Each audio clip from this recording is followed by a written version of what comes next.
கலாத்தியர் 1வது அதிகாரத்தில் 6லேருந்து 17 வசனம் நம்ம ஆக்கிலா பிரதர் படிக்கணும். கலாத்தியர் சங்கீதம் 87ல் 107 வசனம் சக்கரியா படிக்கணும்.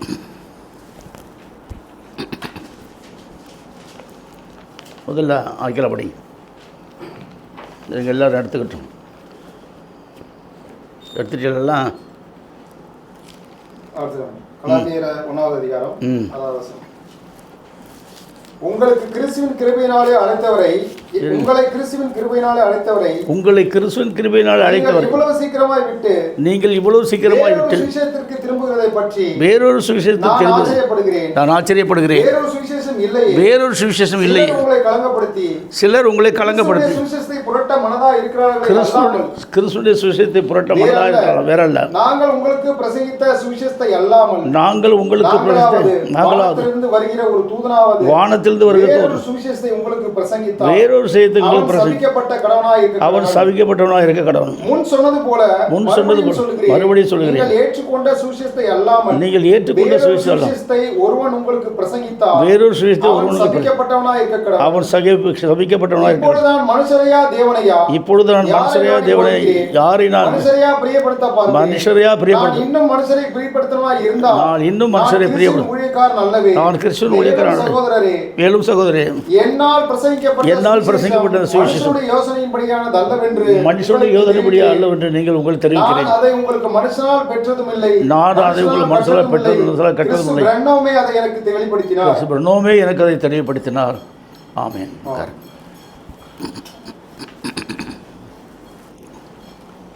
சங்கீத புத்தகம் 87ஆம் அதிகாரம் 87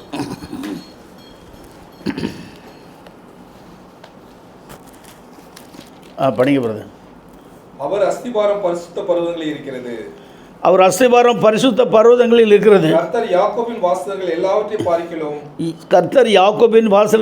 பார்க்கிறோம். சீயோனின் வாசல்களில் பிரியமாயிருக்கிறார். சீயோனில் வாசல்களில் பிரியமாயிருக்கிறார்.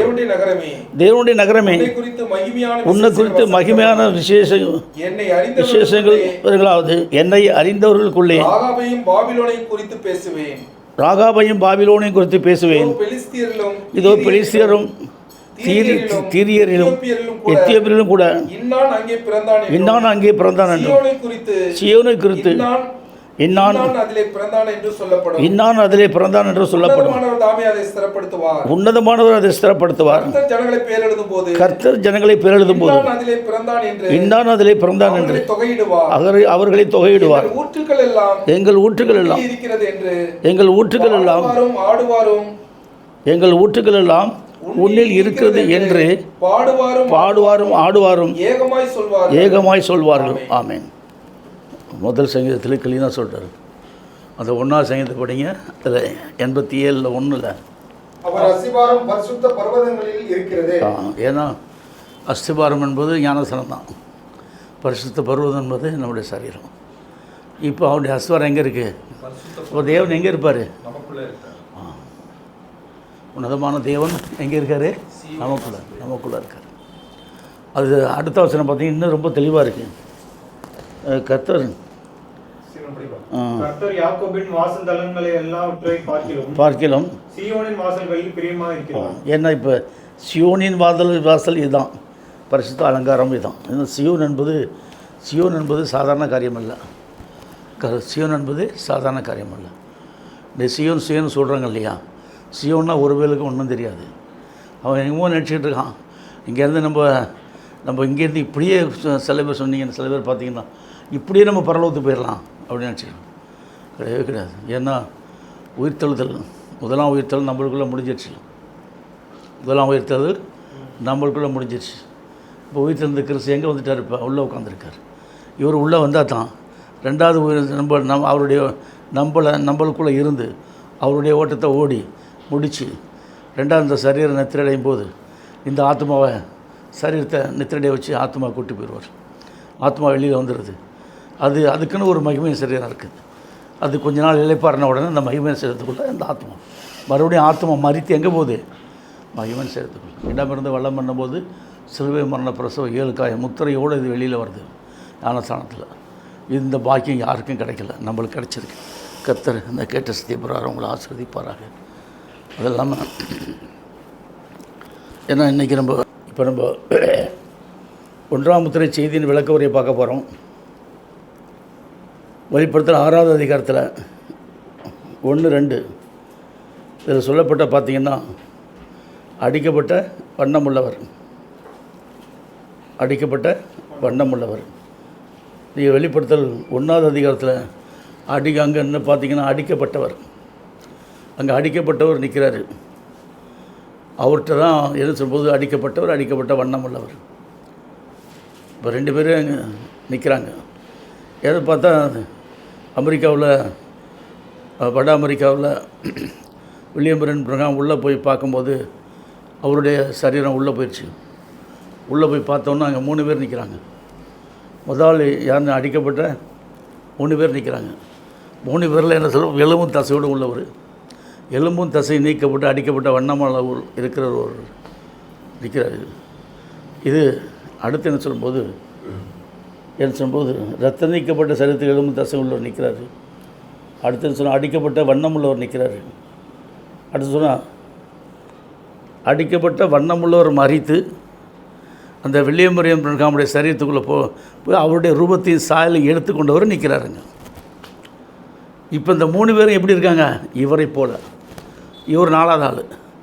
இவர் பார்த்தோன்னே என்ன வந்துருச்சு, அவருக்கு அப்படியே அன்கான்ஷியஸ் ஆகிட்டார். அப்படியே மயக்கமுடி அப்படி மயக்கமுடி அப்படியே விழும்போது இப்படி விழுல, மயக்கமுடி விழும் ஆட்டோமேட்டிக்காக அப்படியே போய் கீழே போய் படுத்துட்டார். அப்போ அந்த ஒரு நிகழ்ச்சி பார்க்கும்போது அப்போ தேவனுடைய அங்கே நிற்கிறவங்களுக்குள்ளே பார்த்தால் அந்த 3 பேரில் தேவனுடைய வார்த்தை எங்கே போய் தொடுதுன்னு சொன்னால் அடிக்கப்பட்ட வண்ணம் உள்ளவர் இருக்கிறார் இல்லையா, அடிக்கப்பட்ட வண்ணம் உள்ளவர் போய் தொட்டவொன்று அந்த அடிக்கப்பட்ட வண்ணம் உள்ளவர் மறித்து மூலநிலை அடைந்து இந்த மண் கலசத்துக்குள்ளே போயிட்டார். மண் கலசத்துக்குள்ளே உள்ளே போயிட்டார். இப்போ இந்த இந்த அடிக்கப்பட்ட வண்ணம் உள்ளவர் யாருக்குள்ளே போயிட்டார், மனுஷ சாயலையும் மனுஷ உருவத்தை எடுத்துக்கிட்டு. ஆனால் இந்த நிலையை அங்கே காட்டுறாரு. இது இது ஒரிஜினல் அதான். அடிக்கப்பட்ட வண்ணம் உள்ளவர் இவருக்குள்ளே வந்துட்டார், இவருக்குள்ளே போயிட்டார். இவருக்குள்ளே போன பிற்பாடு அந்த 7 கூர்நுனி வருவ கோபுரத்தில் 7 தூதர்கள் அந்த தூதர்கள் கூட்டத்துக்குள்ளே அவர் போகிறாரு. இந்த ஏற்கனவே உங்களுக்கு படம்லாம் போட்டு காட்டியிருக்கிறேன். இதை பார்த்திங்கன்னா இதுதான் அந்த தூதர்கள் கூட்டம். 1-2 இடமிருந்து வளம் என்னும்போது சுயம் பண்ண 7 தூதர்கள் 1 2 3. அப்போ இங்கே நிற்கிறார், இங்கே உள்ளே போயிட்டார். உள்ளே போனோடனே இங்கே நிற்கிறாரு. உள்ளே போனோடனே இவரை 3 பேர் நின்று பார்த்து மயக்க நிலை அடிச்சு. அப்போ அந்த அடிக்கப்பட்ட வண்ணம் உள்ளவர் நிற்கிறார்ல, அப்போ தேவனுடைய வார்த்தை அவரை தொட்ட உடனே அவர் மறுபடியும் மாறி இவருக்குள்ளே போயிட்டார், கீழே உள்ளே வந்துட்டார். அப்போ ஒரு ஆக்ஷனில் 1963 பிப்ரவரி 28 ஒரு ஆக்ஷனில் ஒப்பு கொடுத்து ஆக்ஷனில் செத்துறார். அடிக்கப்பட்டு 72 மணி நேரம் கழித்து என்ன சொல்லும்போது அவர் ரொம்ப நாள் அடக்கம் பண்ணாமல் இருந்தாங்க. எத்தனை வருஷம் அடக்கம் பண்ணாமல் இருந்தாங்க அவரை? 111 நாட்கள். 111 நாட்கள் எத்தனை வருஷம் ஆகுது? எத்தனை மாதம் ஆகுது? 3 அது அடிக்கப்பட்டு அது 3 மாதம் வரைக்கும் வச்சுருந்து அதன் பிற்பாடு அடக்கம் பண்ணப்பட்ட உடனேயே 72 மணி நேரம் கழித்து அந்த மனுஷ ரூபத்தையும் மனுஷ சாயலையும் எடுத்துக்கிட்டு மேலே போயிட்டார். இப்போ அவர் போயிட்டு மறுபடியும் என்ன பண்ணணும், இவருக்குன்னு ஒரு மகிமையின் சரீரம் இருக்குது. அந்த இவரை ஓட்டமெல்லாம் ஓட்டி முடித்து மறுபடியும் இந்த எல்லாம் ஃபினிஷ் ஆன உடனே அந்த மகிமையின் சரீரத்துக்குள்ளே அவர் போயிடுவார். இதே நிலையை தான் நம்மளுக்கு கொண்டு வர்றார். இதே நிலை தான் நம்மளுக்கு கொண்டு வர மனுஷனுக்கு கொண்டு வர்றார். அப்போ என்ன இந்த நிலை எதுக்குள்ளே மறைச்சி வச்சுருக்காரு அப்படின்னு சொல்லி பார்க்கும்போது எதுக்குள்ளே மறைச்சோம். கிறிஸ்து யோவான் ஸ்நானக்கிட்ட ஞானஸ்நானம் எடுக்கிறாரு. ஏன் ஞானஸ்நானம் எடுக்கிறாரு? அந்த நிலையை கொண்டு வர வேண்டிய அவசியம் என்ன? ஏன் கிறிஸ்து போய் அவர் யோவான் ஸ்நானம் ஞானஸ்நானம் இப்பொழுது எல்லா நீதியும் நிறைவேற்றி எனக்கு இடம் கொடுன்றார். உம்மாலே நான் ஞானஸ்நானம் பெற வேண்டிய இருக்கேன், என்கிட்ட நீ வரலாமான்னு கேட்குறான். சொல்ல எல்லா நீதியும் நிறைவேற்றி எனக்கு இடம் கொடு. அப்போ இவர் ஞானஸ்நானம் எடுத்துட்டார். அவர்கிட்ட ஞானஸ்நானம் எடுத்துகிட்ட உடனே இவர் என்ன பண்ணுறாரு சொல்லும்போது இவருக்குள்ளே என்ன வந்தது? ஞானஸ்நானம் எடுத்துகிட்டு. ஏன்னா ஏற்கனவே நீங்கள் பார்த்தீங்கன்னு சொன்னால் ஞானஸ்நானம் எதுக்குதான் பிதாவாகிய தேவன் அவரை வில்லியம் உள்ளுக்குள்ளே உள்ளான கன்னித்தன்மைக்குள்ளே பிதாவாகிய தேவன் சயனித்து தன்னுடைய வித்து அங்கே வைக்கணும். அதுதான் ஞானஸ்நானம். அதே நிலை தான் நம்மளுக்கு. குமாரனாகிய தேவன் நம்ம கன்னி பாவ கன்னி நம்ம யாராக இருக்கிறோம்? ஆதாம் எவ்வளோ பாவம் செஞ்சிட்ட பிற்பாடு அந்த பாவ சரீரத்துக்குள்ளே அவருடைய வித்தை அங்கே வைக்கணும். அவருடைய வித்தை வச்சுட்ட உடனே நம்மளுக்கு என்ன வந்துருச்சு? ஜீவனம் வந்துருச்சு. அப்போ நம்மளுக்கு என்ன நீங்கிருச்சு? மரணம் நீங்கிருச்சு. என்னென்ன மரணம் நீங்கிருச்சு? ஒன்றும் சரீர மரணம், ரெண்டாவது ஆத்ம மரணம், மூணாவது ஆவியின் மரணம், நாலாவது இரத்தத்தின் நிலை ஜீவனாய் ஜீவனுக்குள்ள வரணும். இந்த இரத்தத்தின் நிலை இப்போ 3 நிலை நம்மளுக்கு வந்துருச்சு. இந்த ஒரு நிலை இருக்குது.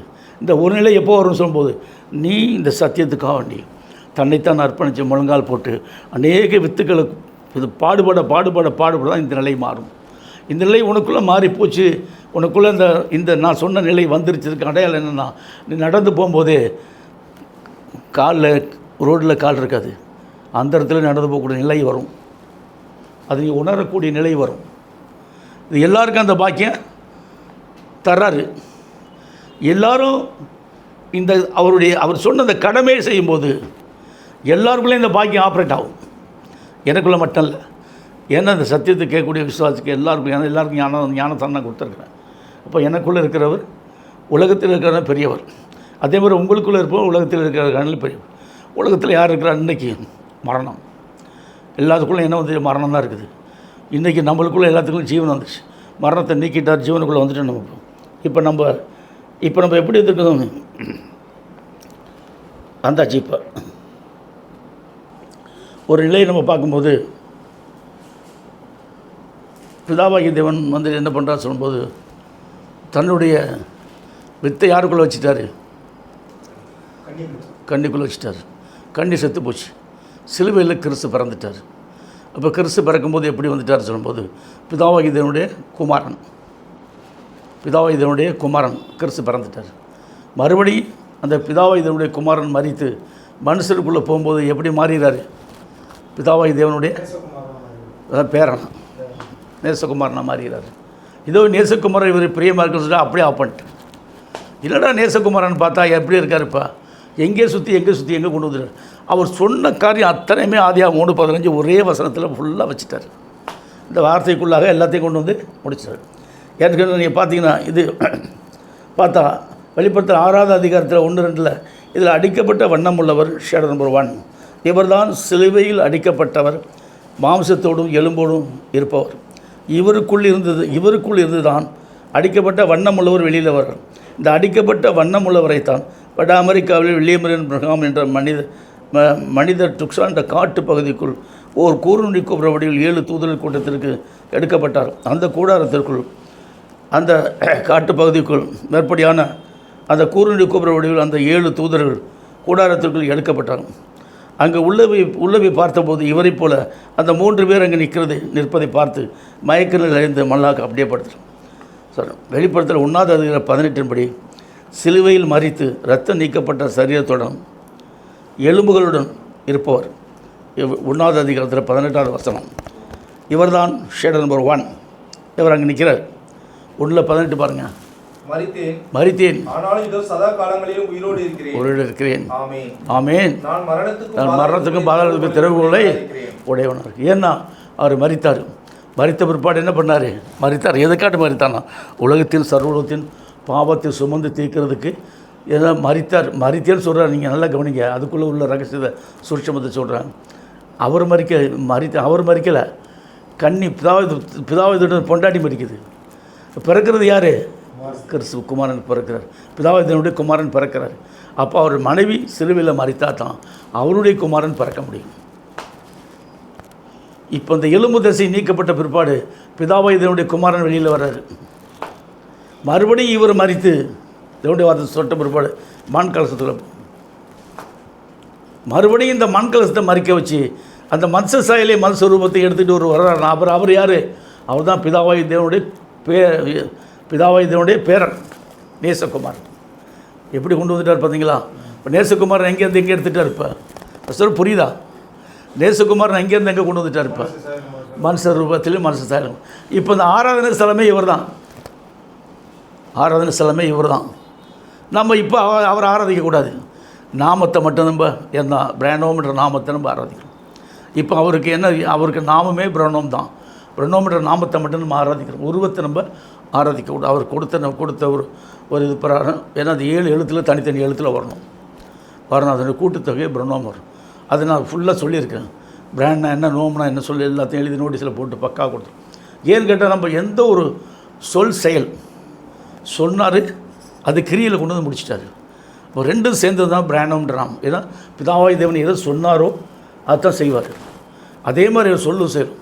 அதில் ஏசாயாவில் 34 என்ன வசனம் வருது? கர்த்தருடைய புஸ்தகத்தை தேடி வாசம் அவர் ஒன்று ஜோடிதான் இராது சொல்லிட்டு அவருடைய அப்போ என்ன சொன்னான்? இன்றைக்கி அந்த ஆவி ஆவி எப்படி வருதுன்னு சொல்லுவோம். நீங்கள் பார்த்தீங்கன்னா ஆதியாக ஒன்று தான் ஆவி, தேவாவி. ஆவி எப்படி வருது? தேவாவை ஜலத்தின் மேல் அசைவாடு. அந்த தேவாவை எனக்குள்ளே வந்ததுனால தான் இந்த சத்தியத்தை எனக்கு சொல்லிக் கொடுக்குறது. இல்லாட்டி நம்ம எழுதுகிற பாடலில் படிக்கிறதுல ஒரு வரி பாடல் யாரும் எழுத முடியாது. தேவா எனக்குள்ளே வந்து அப்போவே எல்லாத்தையும் எழுத சொல்லிட்டார், எல்லாத்தையும் எழுதிட்டேன். புரியுதுங்களா? அப்போ பக்காவாக ஆராதனையை அன்னைக்கு எல்லாத்தையும் பக்கா. இப்போ எங்கே வேணாலும் நம்ம ஆராதிக்கலாம். புரியுதுங்களா? ஒரே இடத்துல ஆராதிக்கணும் இல்லை. இப்போ நம்ம ஆராதிக்கணும், இடம் கிடைக்கிற வரைக்கும், கர்த்தருடைய இடம் கிடைக்கிற வரைக்கும் ஆராதனை நம்ம நடத்துகிறோம். இன்னைக்கு இதனால் நடத்தாமல் இருந்தோம், தப்பு பண்ணிட்டோம். சரி, இனிமையாச்சும் அது நடத்தும். அப்போ கர்த்தருடைய கிருபை எப்படி வந்து நம்மளுக்கு நிற்கிது. அப்போ இந்த காரியத்திலலாம் நீ பார்க்கும்போது பார்த்தா வெளிப்புறத்தில் 1:18 படி சிலுவையில் மறுத்து ரத்தம் நீக்கப்பட்ட அந்த சரீரத்துடன் எலும்புகள் இருப்பவர் இவர் தான் ஷேடர் நம்பர் 1. அடுத்து வெளிப்படத்தில் 5:6-7 இவர் தான் அடிக்கப்பட்ட வண்ணம் உள்ளவர், எலும்பும் தசையும் நீக்கப்பட்டவர் இவர் தான் ஷேடர் நம்பர் 2. அவர் தான் ஷேடர் நம்பர் 2. அடுத்து பார்த்திங்கன்னா மறுபடியும் அடிக்கப்பட்ட வண்ணம் உள்ளவர் மரித்து வில்லியம் மரியன் பிரங்காம் என்ற மான் கலசத்துக்குள் போய்விட்டார். 1963 பிப்ரவரி 28 அவர் அகால மரத்தில் ஒப்பு கொடுத்து போயிட்டார். இந்த வில்லியம் உள்ள மேலே போனோன்னே அவருக்குள்ளே போயிட்டார். இப்போ அவர் அகால மரத்தில் ஒப்பு கொடுத்து அவர் சாப்பிடுச்சாச்சு. அவர் அடக்கம் பண்ணப்பட்ட 72 மணி நேரம் கழித்து இந்த சாயலையும் இந்த ரூபத்தை எடுத்துக்கிட்டு மறுபடியும் மேலே போயிட்டு அவர் தான் அந்த 3வது ஆள் அங்கே நிற்கிறார். அந்த இடத்துல நிற்கிறார். இவர் தான் பிதாவாகியதனுடைய நேசகுமாரன். அப்போ இவருக்கு தான் எல்லா உரிமையும் இருக்குது. இப்போ வெள்ளை குருந்தி யார் வர முடியும்? சிவப்பு குருந்தி யார் வர முடியும்? கருப்பு குருந்தி யார் வர முடியும்? கலப்பின குருந்தி இப்போ புரிஞ்சிருச்சா யார் வர்றான்னு சொல்லிட்டு? இவர் தான் உயிர்த்தெழுந்த கிறிஸ்து வச்சுங்க. இவர் தான் உயிர்த்தெழுந்த கிறிஸ்து என்ன பண்ணிட்டார்? இப்போ அது சார் இப்போ இவருக்குள்ளே இந்த உயிர்த்தெழுந்த கிறிஸ்து வந்து என்ன பண்ணுறாருன்னு சொன்னாங்க, நம்மளை உயிர்த்தெழ வச்சுட்டார். முதலாம் உயிர்த்தெழுதல் உங்களுக்குள்ளே வந்துருச்சு. அடுத்து என்ன சொல்லணும்? இந்த முதலாம் உயிர்த்தெழுதல் தான் ரொம்ப ஜாக்கிரதை, ரொம்ப முதலாம் உயிர்த்தெழுதல் வர்றது தான் ரொம்ப ரொம்ப முக்கியம். இந்த முதலாம் உயிர்த்தெழுதல் நம்மளுக்குள்ளே வந்துருச்சு. ஆனால் இன்னைக்கு பார்த்தீங்கன்னு சொல்லும்போது எல்லோரும் என்ன எதிர்பார்க்குறாங்க? யாரை எதிர்பார்க்குறாங்க சொன்னால், சிலுவையில் அடிக்கப்படாத ஒரு இடை சொல்ல வந்த நாமத்தில் இயேசுன்ற நாமத்தை ஆராய்ச்சி எல்லா மக்களும் தாங்கள் கெட்டு போய் மற்றவங்களையும் கெடுத்துட்டாங்க. இந்த மக்களுக்கு என்ன சொன்னாலும் மைண்டில் ஏறவே ஏறாது. இந்த மக்களை எப்படியாச்சும் விடுவிச்சு இந்த மக்களை காப்பாற்றக்கூடிய மகத்தான உன்னதமான பொறுப்பு நம்ம கையில் தான் கொடுத்துருக்காரு. அப்போ என்னென்றால் இன்றைக்கு எந்த நாமத்தில் ரட்சிப்பு இல்லை. நம்மளும் தான் ஆராதித்தோம், வணங்குறோம் இயேசுன்ற நாமம். அந்த நாமத்தில் ரட்சிப்பு கிடையாது. அப்போ எந்த நாமத்தில் ரட்சிப்புன்னு சொன்னால் கிறிஸ்து பிரணவமுடைய நாமத்தில் தான் ரட்சிப்பு இருக்குது. இந்த நாமத்தில் தான் ஞானஸ்தானம் கொடுக்கணும், ஆராதனை எடுக்கணும், ஞானஸ்தானம் கொடுக்கணும், ராபோஜனம் கொடுக்கணும், எல்லாமே இந்த நாமத்தில் தான். இப்போ நம்மளுக்கு எல்லாம் புரிஞ்சிருச்சு. இப்போ இந்த மக்களுக்கு சத்தியம் சொல்லி இவங்களை கொண்டு வரக்கூடிய ஒரு மகத்தான கிருபைக்குள்ளே நம்மளை கொண்டு வந்துட்டார். சொல்லிட்டு அடுத்து இதுதான் ஒரிஜினல் ஒப்பனை. 28:19 சொல்கிறாரு, நீங்கள் புறப்பட்டு போய் சகல பேரின் சீசராக்கி பிதா குமாரன் பரிசுத்தாவின் நாமத்தில் ஞானஸ்தானம் கொடுங்கன்னு சொன்னார். ஐயா, இந்த சூட்சமத்தை மறைத்து திருப்பணம் இதை மறைச்சி சொல்லிட்டார். ஆனால் அப்போஸ்தலர்கள் பார்க்கும்போது அவங்களுக்கு மட்டும் அவர் புரிய வச்சுட்டார். அப்போஸ்தலர் ஞானஸ்தானம் கொடுக்கும்போது எப்படி கொடுத்தாங்க? பாவம் மன்னிப்பு கண்டு கிருபணும் அப்படியே நாமத்தில் தான் ஞானஸ்தானம் கொடுத்தாங்க. ஆனால் இயேசுன்ற நாம எடுத்து சொல்ல வந்துட்டதுனால அந்த வேதத்துக்கு பவர்லாம் பண்ணிட்டான். இப்போ இந்த அப்போஸ்தலர் 2:38 அப்படியே படிங்க. ஒரு ஆள் அப்படியே படிங்க. ஒரு ஆள் நாமத்தை பேதுரு அவர்களை நோக்கி மனம் திரும்பி ஒவ்வொருவரும் பாவம் மன்னிப்பு இல்லை இயேசு கிறிஸ்துன்னு படிங்க, பெற்றுக்கொள்ளுங்கள். இப்போ நீங்கள் படிங்க, ஒரு நாமத்தை மாற்றி போட்டு படிங்க. நீங்கள் படிங்க அப்போஸ்தலர் 2:38. அவர்களை நோக்கி பேதுரு நோக்கி நீங்கள் மனம் திரும்பி ஒவ்வொரு பாவ மன்னிப்பு கண்டு கிறிஸ்து பிரனோவின் நாமத்தில் ஞானஸ்நானம் பெற்றுக்கொள்ளுங்கள். பரிசுத்தாவின் வரம் எப்போ கிடைக்கும்? இப்போ தான் கிடைக்கும். இந்த நாமத்தில் ஞானஸ்நானம் பெறும்பொழுது பரிசுத்தாவின் வரம் எப்படி வருதான்? இடமிருந்து வல்லம் என்பது சுலபம் என்ற பிரசவம் ஏழுக்காய் முத்திரை தான் பரிசுத்தாவி. பரிசுத்தாவி எங்கே வந்துட்டார்? இப்போ நம்மளுக்குள்ளே வந்துட்டார். ஏன்னு கேட்டால் முத்திரை. இந்த முத்திரை வரும்போது நம்மளுக்கு என்ன வந்துருச்சு சொல்லும்போது சத்தியம் ஆட்டோமேட்டிக்காக உள்ளே வர வர வர வர வர வர இதுக்கு பவர் கூட்டிக்கிட்டே இருக்கும். இது பவர் கூடுதுன்றதை எப்படி தெரிஞ்சுக்கலாம்னு சொன்னால் உங்களுடைய நடை உடை பாவனை, உங்களுடைய நடை உடை பாவனையில் நீங்கள் உங்களுடைய கர்த்தருக்குள்ளாக நீங்கள் ஓடக்கூடிய ஓட்டம், அப்புறம் ஊழியத்தின் பாதையில் வரக்கூடியது, பங்கு கொள்ளக்கூடியது, முழங்கால் போட்டு செவிக்கக்கூடியது, ஆத்மாக்கள் சேரக்கூடிய உன்னுடைய ஓட்டத்திலையும் நீ தெரிஞ்சுக்கலாம். நீ தேவபுத்திரன் எப்படின்னு தெரிஞ்சுக்கிறவ? யோவான் 1 12-13 வருஷத்தை படிச்சிங்கன்னா நீங்கள் தான் தேவபுத்திரர். தேவபுத்திரன் உலகத்தில் எனக்கு தோன்றியாச்சு, பூமியில் நடமாடும் தேவபுத்திரன் நீங்கள் தான். அப்போ சத்துரு சும்மா இருப்பானா? நடமாடும் தேவபுத்திரன் வந்துட்டால் சத்துரு சும்மா இருப்பானா? அவன் நம்மளுக்கு விரோதமாக செயல்படுவான். ஏன்னா நீங்கள் பார்த்தீங்கன்னு சொல்லும்போது நான் ஏன் இந்த பெரிய பெரிய ஆராதனைக்கெல்லாம் போவேன், ஏசன் நாமத்தை ஆராதிக்கிற கூட்டத்துலாம் போவேன். போய் பார்த்தா என்ன ஒன்றுமே இல்லை, எல்லாம் உளுத்து போன மரம், பட்டை மரம். அவர் சொல்கிறார்ல, பச்சை மரமாகி எனக்கு இந்த பாடனா பட்டை மரமாகி உங்களுக்கு என்ன பாடன்றார். அப்போ அவர் பட்டை மரம் பச்சை மரன்றார். இன்றைக்கி பட்டை மரமாக இருந்த நம்மளை எப்படி மாற்றிட்டார்? பச்சை ஒலிவ மரமாகிடுது. இப்போ நீங்கள் எப்படி இருக்கிறீங்க? பச்சை ஒலிவ மரம். மக்கள்லாம் எப்படி இருக்காங்க? பட்டை மரம். இன்றைக்கி மனைவி பட்டை மரமாக இருந்து போய் சேர்ந்துச்சு. பிள்ளைகள்லாம் அப்படி தான் இருக்காங்க, பேரம்பேத்தி எல்லாருமே. இந்த சத்தியத்தை ஏற்றுக்கொள்ளல. அதே மாதிரி இந்த சத்தியத்தை ஏற்றுக்கொள்கிறதுக்கு நம்ம என்ன பண்ண சொல்லும்போது பிரயாசம் எதில் இருக்குன்னு சொன்னால் முழங்காலில் தான் சொல்கிறது. அப்புறம் முழங்காலில் நிற்கும்போது தான், முழங்காலில் நின்று சொல்லணும். ஒருத்தவங்க ஒரு கேள்வி கேட்டாங்க என்கிட்ட, இந்த தெருவில் எத்தனை வீடு இருக்குது? இந்த சைடில் எத்தனை வீடு, இந்த சைடில் எத்தனை வீடு இருக்குது? ஒவ்வொரு வீட்லேயும் எத்தனை ஆத்மாக்கள் இருக்குது, எத்தனை பேர் இருக்கிறாங்க? அந்த மாதிரியான உங்கள்கிட்ட கணக்கு இருக்கா அப்படின்னு என்கிட்ட ஒரு நாளைக்கு அந்த மாதிரி எழுதி வச்சு நீங்கள் ஜெபம் பண்ணுறோம். அதாவது ஓட்டு லிஸ்ட்டு இருக்கும் நம்மள்ட்ட இருக்குமா? அதை நீங்கள் வாங்கிட்டு வந்து இந்த ஓட்டு லிஸ்ட்டு எங்கே இருக்குன்னு வாங்கிட்டு வந்து நீங்கள் அதை உட்கார வச்சுட்டு நல்லா ஜெபம் பண்ணுங்க அப்படின்னு சாதாரண ஒரு ஆள் சொல்லிட்டு போயிட்டாங்கட்ட. எனக்கு பக்கம் ஆகி போச்சு. அவன் சொன்னது உண்மை தானே? அப்புறம் அவன் சொன்னது உண்மை தான். இப்போ நான் இருக்கிற தெருவில் எத்தனை பேர் இருக்காங்க? அந்த ஆத்மாக்களுக்கு உத்தரவாதி நான் தானே. புரியுதுங்களா? அதே மாதிரி நீங்கள் இருக்க தெருவில் உத்தரவாதி நீங்கள் தான். அது அல்லாமல் சொந்த பந்தம் முதல்ல யாரை கொண்டு வரணும்? சொந்த பந்தங்களை உள்ளே கொண்டு வரணும். முதல்ல மனைவி பிள்ளைகளை உள்ளே கொண்டு வரணும். அவங்க கீழ்ப்படியவே மாட்டாங்க. மனைவி பிள்ளைகள்லாம் கீழ்ப்படிய மாட்டாங்க. ஏன்? நம்ம ஒன்று சொன்னால் அவங்க, ஏன்னா நம்ம என்னமோ பாதாளத்தில் இருக்க மாதிரி அவங்க பரலோகவாசி மாதிரி பேசுவாங்க. அவங்களுக்கு ஏதாச்சும் ஒரு சந்தர்ப்பம் கிடைச்சா நம்ம தலைமையில் ஏறி உட்காந்து நம்மளே மிளகா அரைச்சிடுவாங்க. அந்த மாதிரியான கூட்டத்தில் அவங்க இருக்கிறாங்க. ஆனால் அவங்களெல்லாம் மேற்கொண்டு வரக்கூடிய ஒரு பெரிய பாதையத்தை நம்மளுக்கு கர்த்தர் கொடுத்துருக்காரு. அடுத்து இங்கே பார்த்தீங்கன்னா மரணத்தில் வெளியே 1963 பிப்ரவரி 7 மறிக்கை செய்து இவர் மூலம் மனுஷ சாயல் மனுஷ ரூபத்தில் இவர் தான் ஏன் சொல்லும்போது இவர் தான் திறக்கப்பட்ட 4 குதிரைகளிலிருந்து வரக்கூடியது இவர் தான். மங்கிர் நிறமுள்ள குதிரைகளிலிருந்து வரக்கூடிய ஃபுல்லாக இப்போ புரிஞ்சிருச்சா? இந்த 4 நிலையிலேருந்து வரக்கூடியவர் இவர் தான். வரணும் வேறு யார் வரணும்? இவர் தான் பிதாவாகி இதனுடைய யாராக வர்றாரு?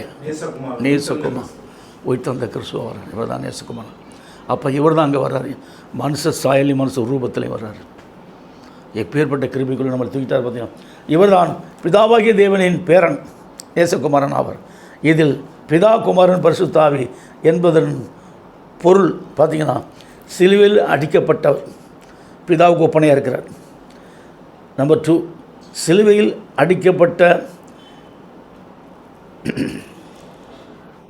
அடிக்கப்பட்டவர்களுக்குள்ளிருந்து, அதாவது எலும்பும் தசை நீக்கப்பட்ட நிலை, அதாவது அடிக்கப்பட்ட வண்ணம் உள்ளவர்.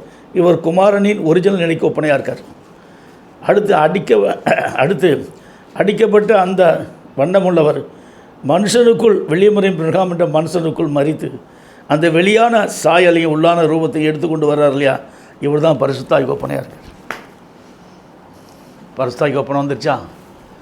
இப்போ உங்களுக்கு ஞானஸ்தானம் கொடுத்தோன்னே பரிசுத்தாவி உங்களுக்குள்ள வந்துட்டார். இவர் தான்.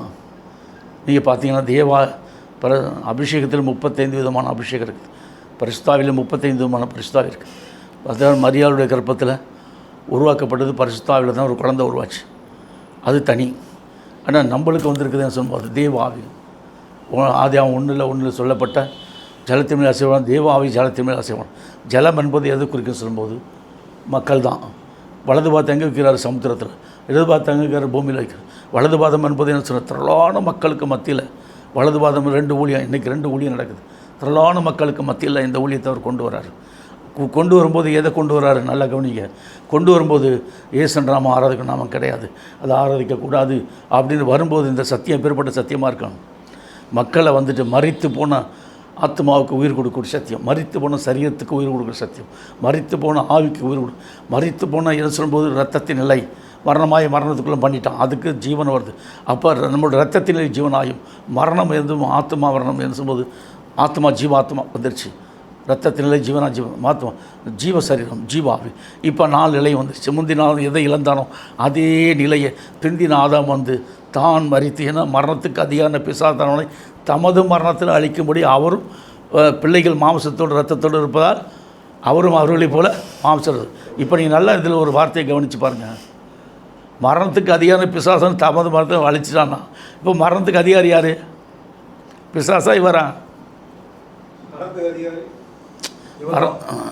மரணத்துக்கு அதிகாரம் பிசாசான தமது மரணத்தை அழிச்சிட்டாரு. இப்போ மரணத்துக்கு அதிகாரி யார்? பிசாசா இவரை? கிறிஸ்துவான். இவர் தான் மரணத்துக்கு அதிகாரி, இவர் தான் ஜீவனுக்கு அதிகாரியே இவர் தான். மரித்தேன், இதோ சதாகாலமும் உயிரோடு இருக்கிறேன், நான் மரணத்துக்கும் பாதாளக்குரிய தெருவுகளை வைத்திருக்கிறேன். அப்போ மரணத்துக்கு அதிகாரி இவர் தான், ஜீவனுக்கு அதிகாரியே இவர் தான். இப்போ பிசாசு என்ன பண்ணால் வெக்கப்பட்டு போயிட்டோம். இதில் எழுதியிருக்க பார்த்தீங்கன்னா மரணத்துக்கு அதிகாரம் பிசாசவனை தமது மரணத்தில் அழிக்க முடிக்கும். இப்போ இவருடைய மரணத்தில் அவனை அழிச்சிட்டாரு. இப்போ மரணத்துக்கு அதிகாரி யார்? கிறிஸ்து தான். கிறிஸ்து தான். ஏன்னா மரித்தேன், இது சதாகாலமும், அப்போ ஜீவன். அப்போ எப்பேற்பட்ட ஒரு நிலை! ஏன்னா அவரால் எல்லாம் செய்ய முடியும். நல்லா கவனிக்க, தேவனால் எல்லாம் கூடும், எல்லாம் செய்ய முடியும். அந்த வல்லமையை, தன்னுடைய வல்லமையை அந்த பூமியில் நிலைநாட்டுறதுக்காண்டி, சத்ருடைய தலை மிசிக்கிறதுக்காண்டி, சத்ரு என்ன பரலோகத்தை அசிங்கப்படுத்திட்டான். ஒரு வசந்த இசைக்கல் 28 வருதான், ஏசை 68 வானத்துக்கு ஏறுவேன், லட்சத்திற்கு மேலாக என் தலை உயர்த்தோன்றான் பாருங்கள். படிங்க அதை. அவன் எவ்வளோ பெரிய கேவலமாக பேசுகிறான் பாருங்கள். அசிங்கமாக போயிட்டான்ல, இப்போ தான் அவன் அசிங்கமாக போயிட்டான். அவன் கேவலமாக பேசி பேசி பிதாவை தேவனுக்கு முன்பாக தன்னை உயர்த்துறது, பெரிய நிலையில் கொண்டு வந்து நிப்பாட்டுறது, நான் தான் சொல்லிட்டு நான் வானத்துக்கு ஏறுவேன், தேவனுடைய நட்சத்திரங்களுக்கு மேலாக நான் வானத்துக்கு ஏறுவேன்.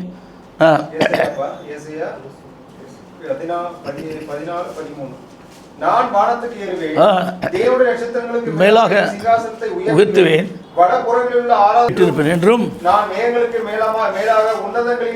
ஏறுவேன் என்றும் என்றும் சொன்னாயே.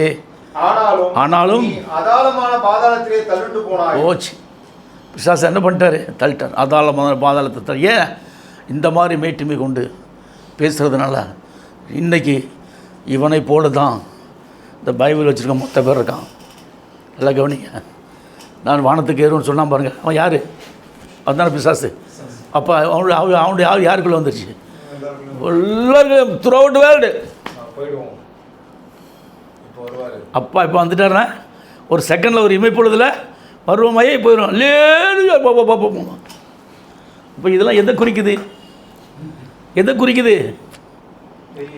பிசாசு எப்படி இந்த மனிதனுடைய ஆவி ஆத்மா சரீரத்தை காலு கீழே இரும்பாக்கி போட்டுட்டான், நசுக்கிட்டான். ஒருத்தனை கூட எலும்ப விடலை. ஆனால் என்னை மட்டும் தொட முடியலை, உங்களையும் தொட முடியலை. ஏன்? உண்மையான சத்தியம் நம்மளுக்குள்ளே ஊற்றப்பட்டாச்சு. இப்போ நம்ம போகும்போதே அவன் கீழே விழுந்துருவான். அதை கவனிங்க. நீ நடந்து போகும்போது அவன் கீழே விழுந்துருவான். ஏன்? உலகத்தில் இருப்பவனை கேட்டால் உனக்குள் இருப்பதுதான் பெரியவர், அவனுக்குள் இருப்பவர் பிசாசு. ஒவ்வொரு ஆவி ஆத்மா சரீரம் எப்படி இருக்குது? சாத்தானாக. நம்முடைய ஆவி ஆத்மா சரீரம் எப்படி இருக்குது? கிறிஸ்துவாக. நல்லா கவனிங்க. பவுல் சொல்கிறார், நான் கிறிஸ்துவை தரித்து கொண்டு இருக்கிறேன், இனி ஒருவன் எனக்கு உண்டாக்காது. கலாத்தியர் 6:17 இல்லையா? நான் கிறிஸ்துவை தரித்து கொண்டு இருக்கிறேன். இப்போ அதே கிறிஸ்து, அன்றைக்கு பவுல் சொன்ன அதே கிறிஸ்து இன்னைக்கு நீ தரிச்சிருக்கிற. இன்றைக்கி நீ கிறிஸ்து உனக்குள்ளே வந்துட்டார். அப்போ நீ யாராக இருக்கிற? கிறிஸ்துவை தரித்து கொண்டவன், கிறிஸ்தவனாக. நீ தான் கிறிஸ்தவன். கிறிஸ்துவை தரித்து கொண்டவன் தான் கிறிஸ்தவனாக இருக்க முடியும். நீ தான் கிறிஸ்தவன். ஏன்னு கேட்டால் கிறிஸ்தவன்னா மீனிங் புரியுதா உங்களுக்கு? கிறிஸ்துவை தரித்தவன். அப்போ எப்பேற்பட்ட நிலைக்குள்ளே, எப்பேற்பட்ட காரியத்துக்குள்ளே எப்படி நம்மளை கொண்டு வந்து மாற்றி வச்சுட்டாரு. அப்போனா நம்மளுக்கு என்ன இருக்குது சொன்னால், நித்திய ஜீவனை பூமியில் இருக்கும்போதே நாம் சுதந்திரிக்கணும். பூமியில் இருக்கும்போதே இந்த நித்திய ஜீவன் இட்டர்னல் லைஃப் நம்மளுக்கு கிடச்சிருச்சு. அப்போ நம்மளுக்கு என்ன இல்லை? மரணமில்லா நித்திய பேரின்ப பெருவாழ்வு. நம்மளுக்குள்ளே என்ன வந்துருச்சு? மரணமில்லா நித்திய பேரின்ப பெருவாழ்வு உனக்குள்ளே எனக்குள்ளேயும் வந்துருச்சு கிறிஸ்து மூலியமாக. ஏன்னா அவர் உலகத்தை, மாம்சத்தை, பிசாசை, மரணத்தை, பாதாளத்தை ஜெயித்து வானோர் பூதரத்தோர் பூமியின் கீழாருடைய முள்ளங்காலை முடிச்சது. இந்த நிலை செய்தவருடைய ஸ்பிரிட், கிறிஸ்துவனுடைய அபிஷேகம், கிறிஸ்துவனுடைய ஆவி எனக்குள்ளே வந்துட்டதுனால நான் அவர் ஜெயித்தது போல் நானும் ஜெயங்கொண்டேன். நான் ஜெயங்கொண்டேன். பிதாவுடைய வலது பார்த்து இருக்காது. என்னை விசுவாசிக்கிறவனும் என்னோடு கூட இருப்பான், நான் ஜெயங்கொள்ளக்கூடிய கிருபை தரும்னு சொல்லிட்டு அப்படியே கொடுத்துட்டாரு. அது எவ்வளோ பெரிய மகத்துக்குள்ளது நம்ம கொண்டு வந்துடுறோம். இன்றைக்கி நீங்கள் பார்த்தீங்கன்னு சொல்லும்போது ஒப்பனையாக இருக்குது. ஆகவே தான் 10:11 இப்போ சொல்லிட்டப்போ, அதாவது இன்றைக்கு அந்த 3 பட்ட பேர் சொன்னார். 3 பட்ட பேருக்கு நாமமே பிரணவம் தான். பிதாவுடைய நாமம், குமாருடைய நாமம், பரிசுத்த நாமம். அதனால தான் அப்போஸ்தலர் 2:32 படி பாவ மன்னிப்பு கண்டு நம்முடைய நாமத்தில் ஞானஸ்நானம் கொடுத்து நம்ம உள்ளே கொண்டு வரோம். அடுத்து நீங்கள் பார்த்தீங்கன்னா இப்போ வெளிப்படுத்தல் 11 15 to 19 பார்த்தீங்கன்னா 7ஆம் தூதன் எக்காலம் ஊதினான். அப்பொழுது உலகத்தின் ராஜ்யங்கள் நம்முடைய கர்த்தருக்கும் அவருடைய கிறிஸ்துக்குரிய ராஜ்யங்களாயின. அவர் சதா காலங்களிலும் ராஜ்யபாரம் பண்ணுவார். கம்பீர சத்தங்கள். நீங்கள் பார்த்தீங்கன்னா இப்போ கிறிஸ்துடைய ராஜ்யம் வந்துடுச்சு. 7ஆம் தூதன் எக்காலம் ஊதிட்டான். அப்போ ராஜ்யம் எப்படி மாறிப்போச்சு? கிறிஸ்துடைய ராஜ்யம் வந்து. அப்போ இது இந்த 2000 வருஷமாக ராஜ்யம் எப்படி இருக்குது? சாத்தானுடைய கருத்தில் இருக்குது. நீ சாத்தானுடைய ராஜ்யமும் கிறிஸ்துவனுடைய ராஜ்யம் எலும்ப சாத்தானுடைய ராஜ்யம் பாழாய் போயிட்டே இருக்கும். ஏன்? அவன் யாராக இருக்கான்? பட்டை மரமாக இருக்கான். பச்சை மரமாக நம்மளை மாற்றிட்டாரு. பச்சை ஒளிவு மரமாக மாற்றிட்டாரு. ஏன்னா உனக்குள்ளேருந்து பிரகாசம் போகும் வெளியில். நல்லா கவனிங்க. உன்னை இங்கே தூங்கிட்டு இருந்தாலும் உனக்குள்ளேருந்து ஒரு விதமான ஒளி மேலே போயிட்டு இருக்கும். சுற்றி வர ரவுண்ட் அடிச்சுக்கிட்டே இருக்கும். எப்படி நீங்கள் யார் தெரியுமா? அந்த லைட் ஹவுஸ் பார்த்துருக்கீங்களா? அதில் ஒளி சுற்றி வர அடிக்கலாம். அதே மாதிரி உனக்குள்ளேருந்து ஒரு ஒளி. நீ தூங்கினாலும் போனாலும் வந்தாலும் படுத்தாலும் உனக்குள்ளே இருக்கிற ஒரு பெரியவர் இல்லையா? அவர் தூங்குவாரா? உறங்குவாரா? அப்போ என்ன பண்ணுவார்? அவருக்கு என்ன வேலை? உனக்குள்ளே இருந்துக்கிட்டு உனக்குள்ளே இருக்கிறதுக்கு என்ன வேலை? உன்னை பலப்படுத்தி உன் மூலியமாக ஜெபம் பண்ணி அநேக ஆத்மாக்களை உள்ளே கொண்டு வர்றதுக்கு அவர் துடிக்கிறார். அதற்கு நீங்கள் ஒப்பு கொடுத்து அதுக்கு நீங்கள் ஒப்பு கொடுக்கணும். ஒப்பு கொடுத்து ஜெபத்தில் வர வர வர வர வர வர இப்போ என் பிள்ளைகள் என்னை மேற்கொள்ள முடியாது. அங்கே வந்தாலும் சரி, வந்தாலும் நன்மை, வராமல் போனாங்கன்னா நஷ்டம். ஆனால் அவங்க என்னுடைய குடும்பத்தை அவர் கையில் ஒப்பு கொடுத்துட்டு நான் என் ஓட்டத்தை ஓட்டினான், அவர் கொண்டு வந்துடுவார். யார் மூலியமாக? உங்கள் ஜெபத்தின் மூலியமாக. பரிசுத்தவானுடைய ஜெபம் கேட்கப்படும். உங்களுடைய ஜெபத்துக்கு அவர் செவிகள் எப்போதுமே திறந்தவையாக இருக்குது. எப்போவுமே பார்த்துட்ருக்கார். இப்போ நம்ம இவர் ஜெபம் பண்ணார்னா யார்? நம்ம சொல்லுப்பா, நீ ஜெபம் பண்ணினா உனக்கு என்ன நடக்கும்ப்பா? நீ ஜெபம் பண்ணினா என்ன நடக்கும்? கிரியை நடக்கும். அப்பப்போ என்ன உன் பேர் மறந்து போயிருது, டக்கு சொல்லு. சாமுவேல் தீர்க்கதரிசி பாரு. சாமுவேல் தீர்க்கதரிசி ஜெபம் பண்ணால் என்ன நடக்கும்? கிரியை நடக்கும். ஆமாம், ஸ்டீபன் ஜெபம் பண்ணால் என்ன நடக்கும்? கிரியை நடக்கும். அப்போ என்ன, 2 தீர்க்கதரிசி இருக்காங்கங்க. அப்போ 2 பேரும் முழங்கால் போட்டு ஜெபம் பண்ணிங்கன்னா உங்கள் வாழ்க்கையில், என் வாழ்க்கையில் ஒரு மறுமலர்ச்சி. என்ன? என்னுடைய பிள்ளைகள் வந்துடுவாங்க. என் பிள்ளைகள் ரட்சிக்கப்படுவாங்க, பேரன் ரட்சிக்கப்படுவான். இந்த இடத்துக்கு வந்துட்டானா அவனுக்கு ரட்சிப்பு உண்டு. வரணுமே, அது வர்றதுக்கு தான் நீங்கள் முழங்கால் பண்ணணும். இப்போ உங்கள் முழங்கால கர்த்தர் என்ன பண்ணார்? விரும்புகிறார். ஆமாம், ஏன்னு கேட்டால் உங்களுக்கு கொஞ்சம் நேரம் ஃப்ரீயாக இருக்குது. நீங்கள் முழங்கால் போட்டால் ஜெபிக்கிறதுக்கு டைம் இருக்குது. ஆனால் 24 மணி நேரம் கம்ப்யூட்டர்லேயே உட்காந்துக்கிட்டு நேரத்தை வீணடிக்கக்கூடாது. நேரத்தை பார்த்து பண்ணிக்கணும். ஜெபத்துக்குன்னு சொல்லிட்டு 1 மணி நேரம் 1 ஹவர் ஜெபத்துக்கு ஒதுக்கிறோம். 1 மணி நேரம், ஒரு அரை மணி நேரமோ 3/4 மணி நேரமோ வேதத்தை ஒரு 3/4 மணி நேரம் படித்தா கூட போதும், 1/2 அன் ஹவர் படித்தா கூட. ஜெபத்துக்கு மட்டும் 1 ஹவர் இருக்கணும். அது நீங்கள் முதல்ல குறிப்பு எழுதி வச்சுட்டு ஜெபம் பண்ணணும். முதல்ல குறிப்பு ஒன்றுனா நீ தனிப்பட்டவங்கள ஒன்றுனா எழுதி ஒரு 20 குறிப்பு எழுதி வச்சுட்டு வழங்கணும். அந்த 20 குறிப்பை ஜெபம் பண்ணிட்டே வா. எதை பாஸ் பண்ணுறாருன்னு ஏதாச்சும் ஒன்று எழுதின பாஸ் மார்க் போடு. பாஸ் பண்ண கர்த்தருக்கு சோத்திரம். அதே மாதிரி நம்ம வாழ்க்கையில் ஏதாச்சும் ஒரு பிரச்சனைக்கு நம்ம ஜெபம் பண்ணுறோம், அது சக்ஸஸ் ஆகி போட்டால் நம்ம எவ்வளோ சந்தோஷம் இருக்கும். அதே மாதிரி பூமியில் ஒரு ஆத்மா ரட்சிக்கப்பட்டால் பரலோகத்தில் சந்தோஷம் இருக்குதான். நல்லா கவனிங்க. பூமியில் ஒரு ஆத்மா ரட்சிக்கப்பட்ட சந்தோஷம் எங்கே இருக்குது? அப்போ தேவ தூதர்கள் என்ன பண்ணுறாங்க? உற்று பார்க்குறாங்க. அப்போ ஏற்பட்ட தேவ தூதர்களை காட்டிலும் அதிகப்படியான பவர் நம்ம தேவ தூதர்களே உற்று பார்க்குறாங்கன்னா இந்த ஆராதனையை, இது எப்பேற்பட்ட ஆராதனை திங்க் பண்ணி பாருங்கள். தேவ தூதர்களுக்கு இந்த இந்த கிறிஸ்துவை சந்திக்கக்கூடிய, கிறிஸ்துவிட்ட பேசக்கூடிய பரிசுத்த அலங்காரம் அவங்களுக்கு இல்லையா? பரிசுத்த அலங்காரம் யாருக்கு இருக்குது? நம்மளுக்கு தானே இருக்குது. இப்போ நம்ம முழங்கால் பிடிச்சி ஜெபிச்சோன்னு ஆன்சர் வரும் இல்லையா? அவங்க அந்த பரிசுத்த அலங்காரம் இல்லாதபடி அவங்க என்ன பண்ண முடியாது. அதில் ஒரு வசனம் வரும் பாருங்க. ஆமாம், 1 கொரிந்தியர் 12வது அதிகாரத்தில் 3வது வசனமா, இனி பரிசுத்த அலங்காரம் இல்லாதபடி ஆதலால் தேவனுடைய ஆவியினாலே பேசுகிற எவனும் கிறிஸ்து பிரணோமை சபிக்கப்பட்டவன் என்று சொல்ல மாட்டான் என்றும் பரிசுத்த ஆவியினாலே என்று கிறிஸ்து பிரணோமை கர்த்தர் என்று ஒருவன் சொல்லக்கூடாது. ஏன்னா பரிசுத்தாவி உங்களுக்குள்ளே வந்துட்டார். இடமிருந்து வளமிருந்து சுழமர பிரசவ 7 முத்திரைக்குள்ளே வந்து உட்காந்துட்டார். இப்போ நீங்கள் சொல்லலாம், இந்த அடையாளம் இல்லாதவன் என்ன பண்ணக்கூடாது? சொல்லக்கூடாது. ஆனால் அவன் இந்த அடையாளமும் தேவையில்லை, நாமம் மாறி போச்சே. அவன் எந்த நாமத்தில் பிசாசுக்கு எவ்வளோ தந்திரம் பாருங்களேன், எப்படி மடக்கிட்டான் பார்த்தீங்களா? இந்த மாதிரி வந்தவன் தான் இயேசு கர்த்தர் சொல்லணும். ஆனால் அவன் இந்த மாதிரி வராதனால, இந்த இயேசுன்ற நாமம் உள்ளே வந்துட்டதுனால, அவன் சொன்னாலும் ஒன்று தான், சொல்லாமல் இருந்தாலும் ஒன்று தான். பழைய கஞ்சியை குடித்தாலும் ஒன்று தான், சுடுதோசை தின்னாலும் ஒன்று தான், செத்தாலும் ஒன்று தான், உயிரோடு இருந்தாலும் ஒன்று தான். அவன் செத்து ஏன் சார் மரித்தோர் தங்களை அடக்கம் பண்ண சொன்ன அதே நிலை தான் அவங்களுக்கு வந்திருக்கு. ஆனால் நம்மளுக்கு அப்படி இல்லை. மரித்தனா நம்மளுக்குள்ள ஜீவனம் வந்தாச்சு இல்லையா?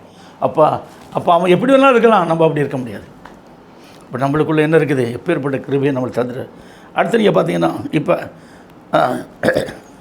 அப்போ 7ஆம் தூதன் எக்கால ஊதியாச்சு. எக்கால ஊதும்போது என்ன நடக்குது? அப்போ இன்றைக்கி கிறிஸ்துவோட ராஜ்யம் மாறிப்போச்சு. அது பார்த்தீங்கன்னா ஆதியாகமத்தில் இதில் வெளிப்படுத்துகிற 3ல் 12வது வசனம் பாருங்கள். ஜெயம் கொள்ளுகிறவன் எவனோ அவனை என் தேவனுடைய ஆலயத்தில் தூணாக்குவேன். அவன் ஒரு காலம் நீங்குவதில்லை. என் தேவனுடைய நாமத்தையும் என் தேவனாலே பரலோகத்தில் இறங்கி வருகிற புதிய எருசலேமாகிய தேவனுடைய நகரத்தின் நாமத்தையும் என் புதிய நாமத்தையும் அதில் எழுதுவேன். ஏன்னா 3 நாமம் ஒன்று தான். அது 7 எழுத்துக்குள்ளே வந்துடுது. எழுதுவேன்னா எங்கே எழுதிட்டாரு? உன்னுடைய ஆவி ஆத்மா சரீரத்துக்குள்ளே எழுதிட்டார். இப்போ என்னுடைய சரீரமும் ஆவி ஆத்மாலாம் காய்ச்சி, ஆத்மாக்கள் என்ன வந்துருச்சு?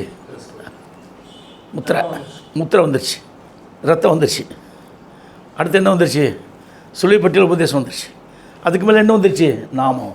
இதுக்குள்ளேயே பீன்ற எழுத்து மேலே வர்றதுக்கு இந்த 3 உள்ளே இருக்குது. அதே மாதிரி இடமிருந்து வல்லம் என்னும் போது சிலுவை பிரசவம் வந்துருச்சு. இப்போ நம்ம எப்படி இருக்கோம்? அந்த வசனம் மறுபடியும் படிங்க, 12வது வசனத்தை இன்னொரு ஆள் படிங்க. நீங்கள் படிங்க பிரதர். ஜெயம் கொள்ளுகிறவன் எவனோ அவனை என் தேவனுடைய ஆலயத்திலே தூணாக்குவேன். அது நின்று அவன் ஒரு கால் நீங்குவதில்லை.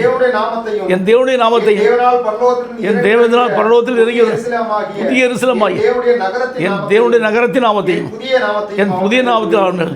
இதுலேருந்து நம்ம ஒரு கால் நீங்க முடியாது. ஏன்னா எழுதிட்டார, உத்தரவு பதிச்சிட்டார் இல்லையா? இப்போ பதிச்சது தான், திரும்ப எடுக்க மாட்டார்.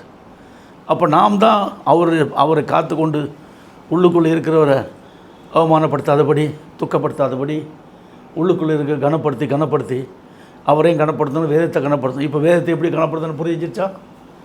இதுதான் பரிசுத்த வேதாகம். உலகத்தில் வேதாகம் எது? இதுதான்.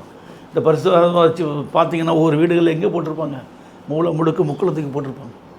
ஏன்னா இது பரிசுத்த வேதம். தேவன் என் நிமித்தமாக தமிழில் ட்ரான்ஸ்லேட் பண்ணி ஃபுல்லாக தமிழ்நாடு ஃபுல்லாக கொடுத்துருக்காரு. இங்கிலீஷில் ட்ரான்ஸ்லேட் உலகம் ஊராக கொடுத்துருக்கு.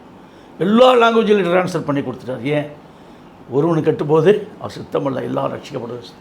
ஆந்திரா ஃபுல்லாக தெலுங்கில் இந்தியாவில் எத்தனை லாங்குவேஜில் அத்தனை லாங்குவேஜ்லையும் கோடிக்கணக்கான ரூபாய் செலவு பண்ணியிருக்கான்.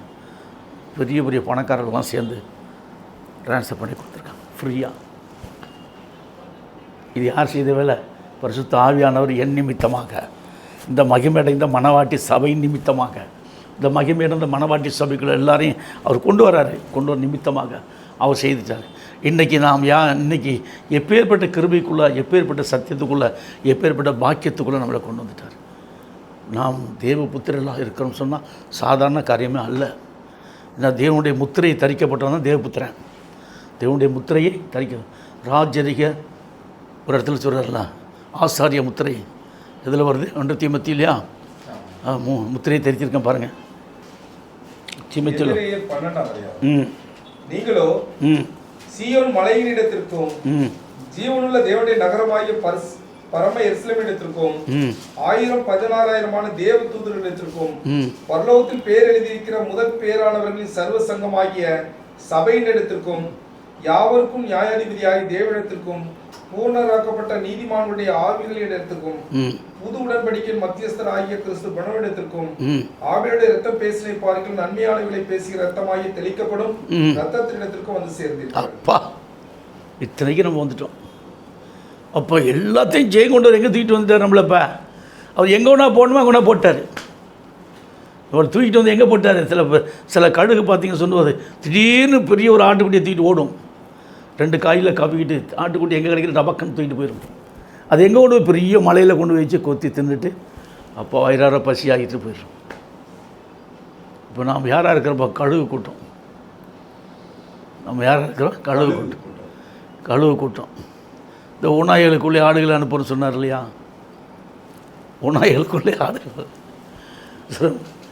அதாவது தேவாட்டுக்குட்டி. ஓநாய்களுக்குள்ளே அனுப்பப்பட்ட தேவாட்டுக்குட்டி யாருன்னா, தேவாட்டுக்குட்டி தான் கிறிஸ்து பிரணம்.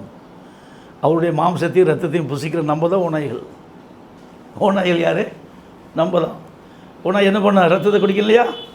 என் மாம்சத்தை புசித்து ரத்தத்தை குடிக்கிறவன் யார்? அவன் தான் ஓநாய்னா அவரே சொல்கிறாரு. நம்முடைய ரத்தத்தை ரத்தத்தை குடித்து அவருடைய மாம்சத்தை புசிக்கிறவன் யாராக இருக்கான்? ஓநாய். கழுகு பட்டம் கொடுக்குறார் ஓநாய். கழுகு என்ன பண்ணும்? தன் குஞ்சுகளுக்கு அதே மாதிரி கழுகு கொஞ்சம் ரத்தம் குடிக்கும், மாம்சத்தை தின்னணும். அதே மாதிரி தான் நம்மளுக்கு நம்ம கழுகாக இருந்தால் அவருடைய மாம்சத்தை புசிக்கும், அவருடைய ரத்தத்தை பானம் பண்ணணும். நம்மளுக்கு என்ன கொடுத்துட்டாரு? மகத்தான கிருபை. அடுத்தது பார்த்தீங்கன்னா இந்த 7ஆம் சபையின் காலம் லவோதிக்கா சபையின் காலம். இப்போ வெளிப்படுத்தல் 10வது அதிகாரத்தில் 1-7, வெளிப்படுத்தல் 13-14, வெளிப்படுத்தல் 3-14.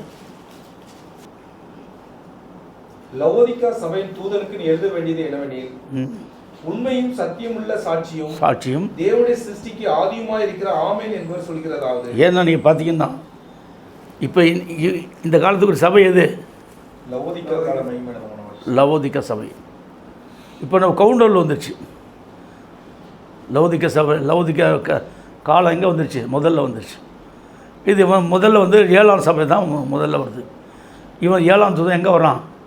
முதல்ல வரான். அப்போ 7ஆம் தூதன் வந்தால் என்ன வரணும்ப்பா? 7வது சபையில் தான் வரணும். அவன் எந்த சபையில் வரணும்?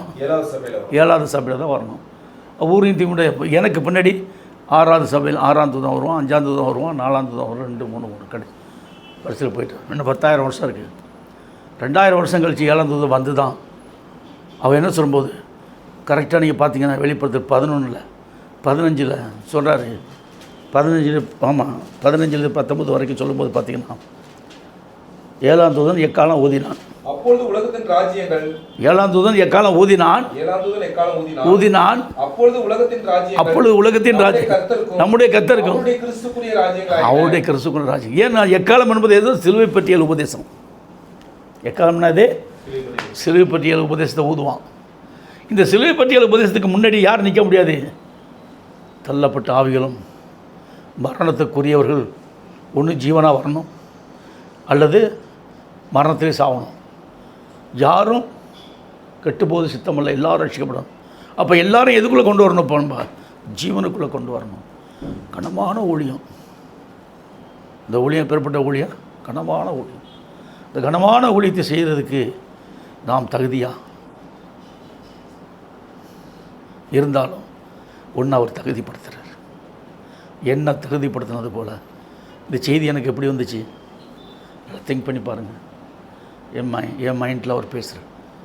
போஸ் இருந்தார், அவர் கேட்பார், ஐயா ஆண்டவர் உங்கள்ட்ட எப்படி பேசுகிறார் சொல்லுங்களேன் பாரு. அப்போ நான் சொல்லுவேன், என் மைண்டில் பேசுகிறார் கிறிஸ்து மைண்டில் எங்களுக்கெல்லாம் பேசலையம்பார், எங்களுக்கெல்லாம் பேசலையம்பார். அதாவது சுயத்தில் இருக்கிறவங்களும் பேசணும், எனக்கு பேசுகிறாரு. ஏன்னா கிறிஸ்துவின் சிந்தை எனக்குள்ளே வந்துடுச்சு. என்னுடைய சரீரம் கிறிஸ்துவாக மாறிப்போச்சு. முற்றிலுமாக கிறிஸ்துவின் சிந்தை வந்துடுச்சு எனக்குள்ள. அப்போ அவர் எங்கே பேசுகிறாரு? கிறிஸ்துவின் சிந்தை வந்துட்டதுனால கிறிஸ்துவின் சிந்தை எங்கே இருக்கிற மூளையில் என்னோட பேசுகிறார். உங்களோடும் பேசுவார். ஏன்னா எனக்குள்ளே இருக்க சிந்தை உங்களுக்குள்ளே வந்திருக்கு. ஆனாலும் நீங்கள் ரொம்ப ஆத்மாக்காண்டி போராடும்போது தான் கர்த்தர் உங்களுடைய ஜெபத்தை கேட்பார். ஜெபத்தை எப்போ கேட்பார்? ஆத்மாக்காண்டி போராடும்போது. நம்மளுக்கு அவ்வளோ, அதாவது பொருளாதார ரீதியில் ரொம்ப வீழ்ச்சியாக இருக்கும். உங்கள் பொருளாதார வீழ்ச்சிக்கு நான் ஜெபம் பண்ணுறேன். ஆத்மா ஆதாயத்துக்காண்டி நீங்கள் ஜெபம் பண்ணுங்க. கர்த்தர் உங்களோட இருப்பார். இப்போ 7ஆம் தூதன் எக்காலம் ஊதினான். அப்பொழுது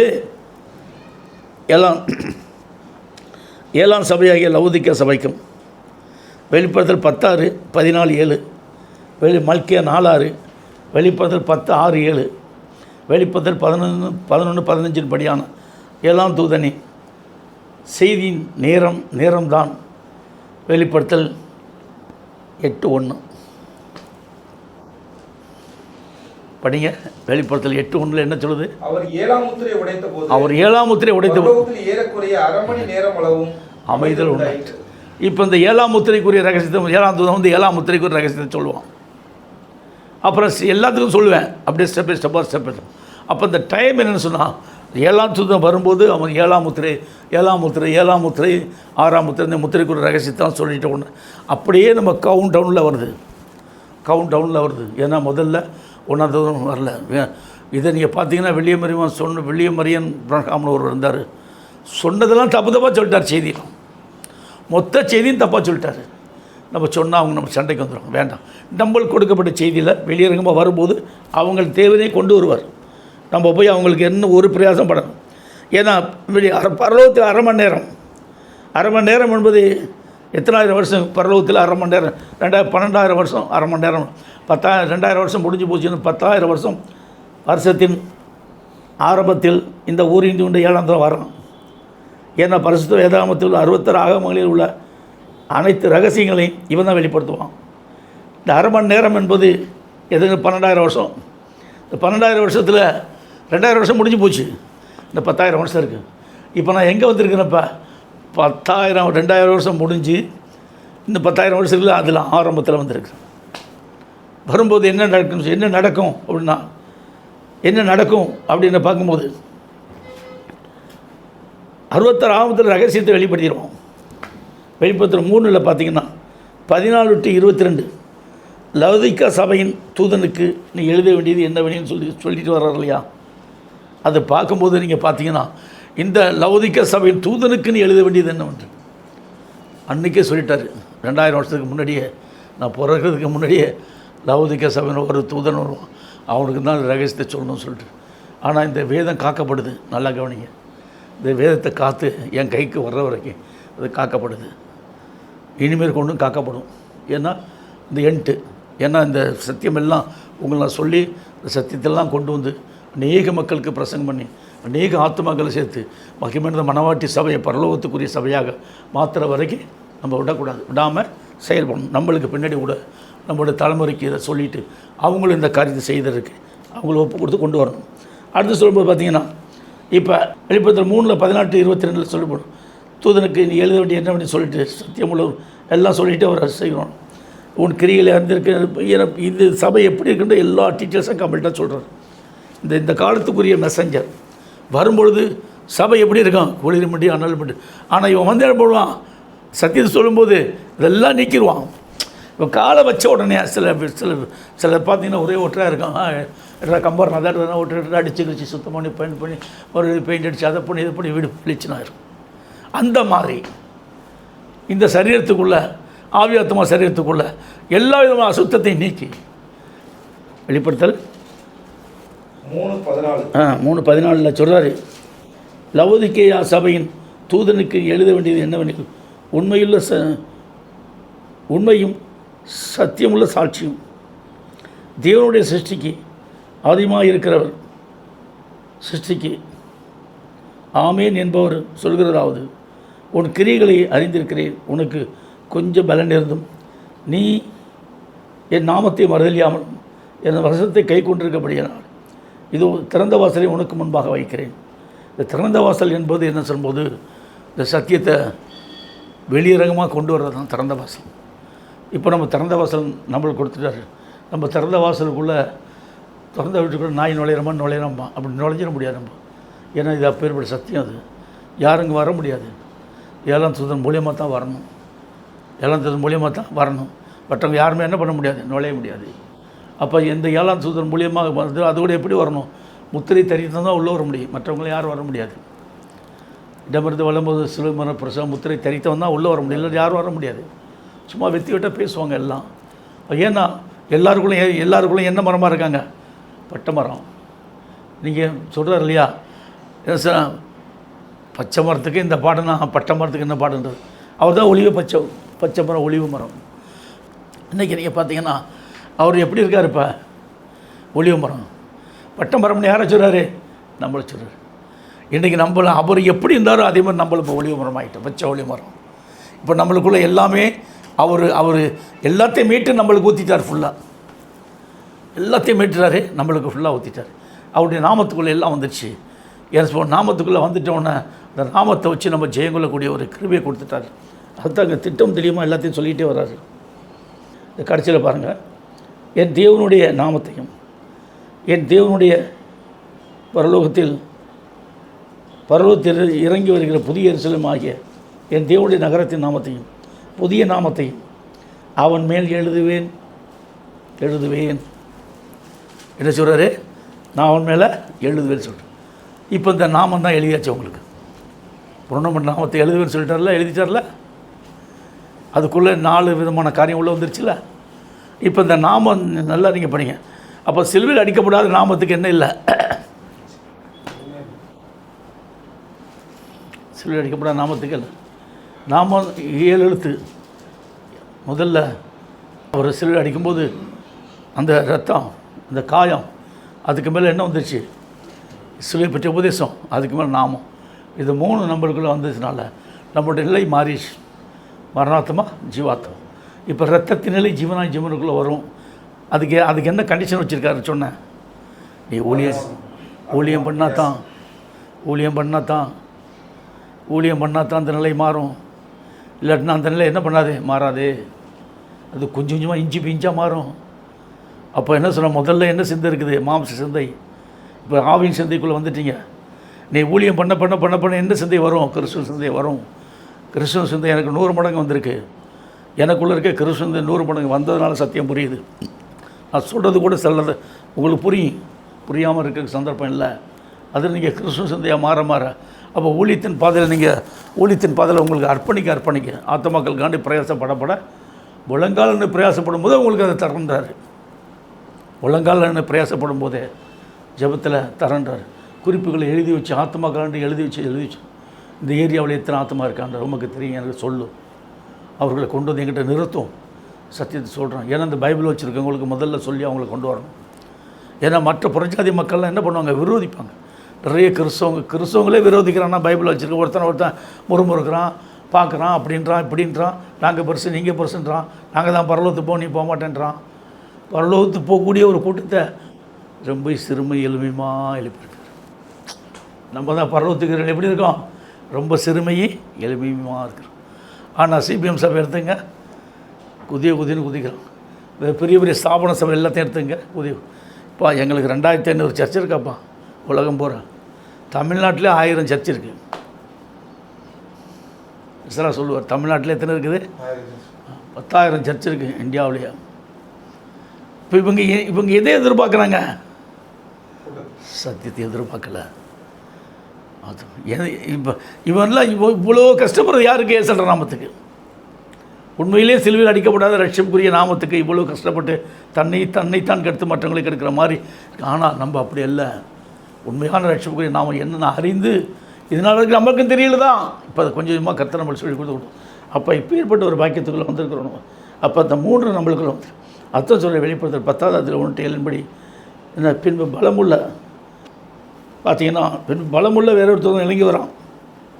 வெளிப்படுத்தல் 10ல் 1:7 பிரகாரம் பார்க்கும்போது அவனுக்குள்ளே என்ன இருக்குது? வானத்திலிருந்து இறங்கி வர கண்டேன். பின்பு பலமுள்ள வேறொருத்தன் வானத்திலிருந்து இறங்கி வர கண்டேன். மேகம் அவனை சூழ்ந்திருந்தது. அவனுடைய சிரசின் மேல் வானவில் இருந்தது. அவனுடைய முகம் சூரியனைப் போல. கால்கள் அக்னி ஸ்தம்பங்களைப் போல இருந்தது. ஏன்னா அடுத்த இடத்துல அவன் கையில் என்ன இருந்துச்சு? திறக்கப்பட்ட சிறு புஸ்தகம் கையில் இருந்தது. வலது பாதத்தை சமுத்திரத்தின் மேலும் தன் இடது பாதத்தை பூமியின் மேல் வைத்து சிங்கம் கர்ச்சிக்கிறது போல மகா சத்தமாக ஆமாம் இருங்க. இப்போ அவன் ஆர்ப்பரிக்கிறான் பாருங்க. இதுங்களா இதான் அது. இதுக்கு ஏற்கனவே உங்களுக்கு சொல்லியிருக்கேன். ஃபோட்டோலாம் எடுத்துருக்கீங்கல்ல? இதான் இதை பார்த்துங்க. ஏன்னா இவர் தான் அவர். வலது பார்த்து எங்கே வச்சுருக்காரு? சமுத்திரத்தில். இடது பார்த்தா பூமியில் வச்சுருக்காரு. தலை மேலே என்ன இருக்குது? திறக்கப்பட்ட புஸ்தகம் கையில் வச்சுருக்காரு. கீழே என்ன இருக்குது? ஒரு சூரியன் இருக்குது. அப்போ என்ன சொல்லும்போது என்னென்னா எல்லா காரியங்களும் எதை குறிக்குது? இது சாத்தானுடைய சபை, பிசாசனுடைய சபை. இது ஃபுல்லாக உலகம் பூரா ஸ்தாபித்து அவனுடைய முதல் இடது பக்க ஊழியத்தை முடிச்சிட்டான். இப்போ வலது பக்க ஊழியத்தில் வந்து நிற்கிறான். இடது பக்க ஊழியம் கம்மி, வலது பக்க ஊழியம் மரணத்தை அதிகமாக ஊற்றுறான். எல்லாத்துக்குள்ளே மரணம் தான். மரணத்தை ரெட்டிப்பாக்கிட்டான். அவன் திருந்தவே கூடாது, செத்தாலும் வரமாட்டான். அந்த மாதிரி தான் மரணத்தை ரெட்டிப்பாக்கிட்டான். ரெட்டிப்பாக்கிறது என்ன சொல்வது? அப்படியே இந்த இயேசுன்ற நாமத்தை உருக்கி இந்த என்ன சொல்ல வெள்ளிக்குள்ளே ஊற்றுன மாதிரி தங்கத்துக்குள்ளே ஊற்றுன மாதிரி ஊற்றிட்டான். இப்போ இந்த ஜனங்களை என்ன பண்ண முடியாது? திருப்பவே முடியாது. அந்த மாதிரி கொடூரமாக கொண்டு வந்து எல்லா ஜனங்களையும் தன்னுடைய காலுக்கீழே எறும்பாக்கி மொத்த பேரையும் அழிக்கிறதுக்கு அவங்க எல்லாம் கொண்டு வந்து. அப்போ இப்போ ஏற்பட்ட ஒரு சத்தியத்தில் வரக்கூடிய நம்மளுக்கு என்ன இருக்கும்? எதிர்ப்புகள் அதிகமாக இருக்கும். பலவிதமான போராட்டங்களை கொண்டு வருவான். ஆனால் அதை ஜெயிக்கிறதுக்கு ஒரே ஒரு வழி, நான் முழங்கால் போட்டு ஜெபிக்கும்போது உங்களுடைய பிரச்சனை எல்லாம் தீர்ந்துடும். நீங்கள் பயப்பட வேண்டிய அவசியமே இல்லை. புரியுங்களா? நான் ஒருத்தன் முழங்கால் போட்டு ஜெபிக்கும்போது உங்களுடைய கையின் பிரயாசம் ஆசிரியர் உங்களுக்கு நல்ல நாலேஜ் கிடைக்கும். நல்ல வியசனம் ஞானத்தை கொடுப்பார், அறிவை கொடுப்பார். ஞானத்தை போதிக்கோசனம், அறிவை உணர்த்துவோசனம் சொன்ன விசுவாசம்.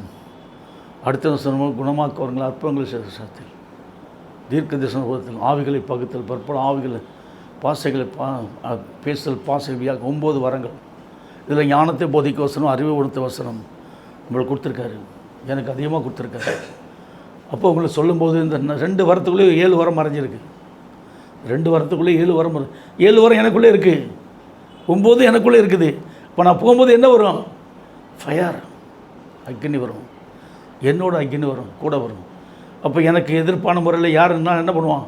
இல்லாட்டி அவ்வளோ பெரிய ஓநாய்களுக்கு மத்தியில் ஆட்டுக்குட்டி உள்ள நுழைய முடியுமா? திருத்தி உபதேசக்காரன் கூட்டத்துக்குள்ளே நான் போகிறேன். எல்லாம் அந்த ஓநாய்கள் என்ன பண்ண முடியலை? ஏன்னா ஒன்றும் பண்ண முடியாது. ஏன்னா இதோ ஆடுகளை ஓநாய்க்குள்ளே அனுப்புகிற போல் அனுப்புகிறேன். 2 பேரை அனுப்புகிறார். போங்க. ஒரு அங்கேயே போகிறாங்க பாவப்பட்டவங்க. அவர் சொல்கிறது பார்த்தாலே பாவமாக இருக்குது. அவர் சொல்கிறது பார்த்தாலே எப்படி இருக்குது? பாவமாக இருக்குது. ஆடுகளுக்குள்ளே ஓனாய் அனுப்புறது போல் உங்களை நான் அனுப்புறது. 2 பேராக 70 பேரை பிரித்து 2 பேராக ஊர்களெல்லாம் தேசங்கள்லாம் அனுப்பும். அப்படி காடார் தேசம் விடா தேசம் வந்தவங்க எங்கெங்கே போய் காணாப்பட திருப்பி அவர்கிட்ட போக முடியல. கையை வச்சு அனுப்பிச்சிட்டாரு. அப்போ என்ன பண்ணாவன்? இவரை பார்த்தாச்சு, எல்லாம் முடிஞ்சு போச்சு, ஊழியம் தான் பண்ணணும். போயிட்டே இருக்க வேண்டியதான். மறுபடியும் இவர்கிட்ட வரக்கூடாது. அதுதான் பேஸு. ஆனால் திரும்பி வந்தவங்களாம் என்ன பண்ணலாம்? சில பேர் வரல, சில பேர் போயிட்டோம். அப்போ எப்பேற்பட்ட இந்த ஊழியத்தில் கொண்டு வந்துட்டார் பார்த்தீங்களா? இப்போ அந்த ஊழியத்தை தான் இப்போ நம்மளுக்கு கொடுத்துருக்காரு. வலது பார்த்து எங்கே வச்சுட்டார்? சமுத்திரத்தில். இடது பார்த்து எங்கே வச்சுருக்காரு? திறக்கப்பட்ட சிறு புஸ்தகத்தை வச்சுட்டார். இப்போ நீங்கள் பார்த்தீங்கன்னா அவர் கீழே இருக்குது சந்திரன்னா என்ன? மகிமையடைந்த மணவாட்டி சபை.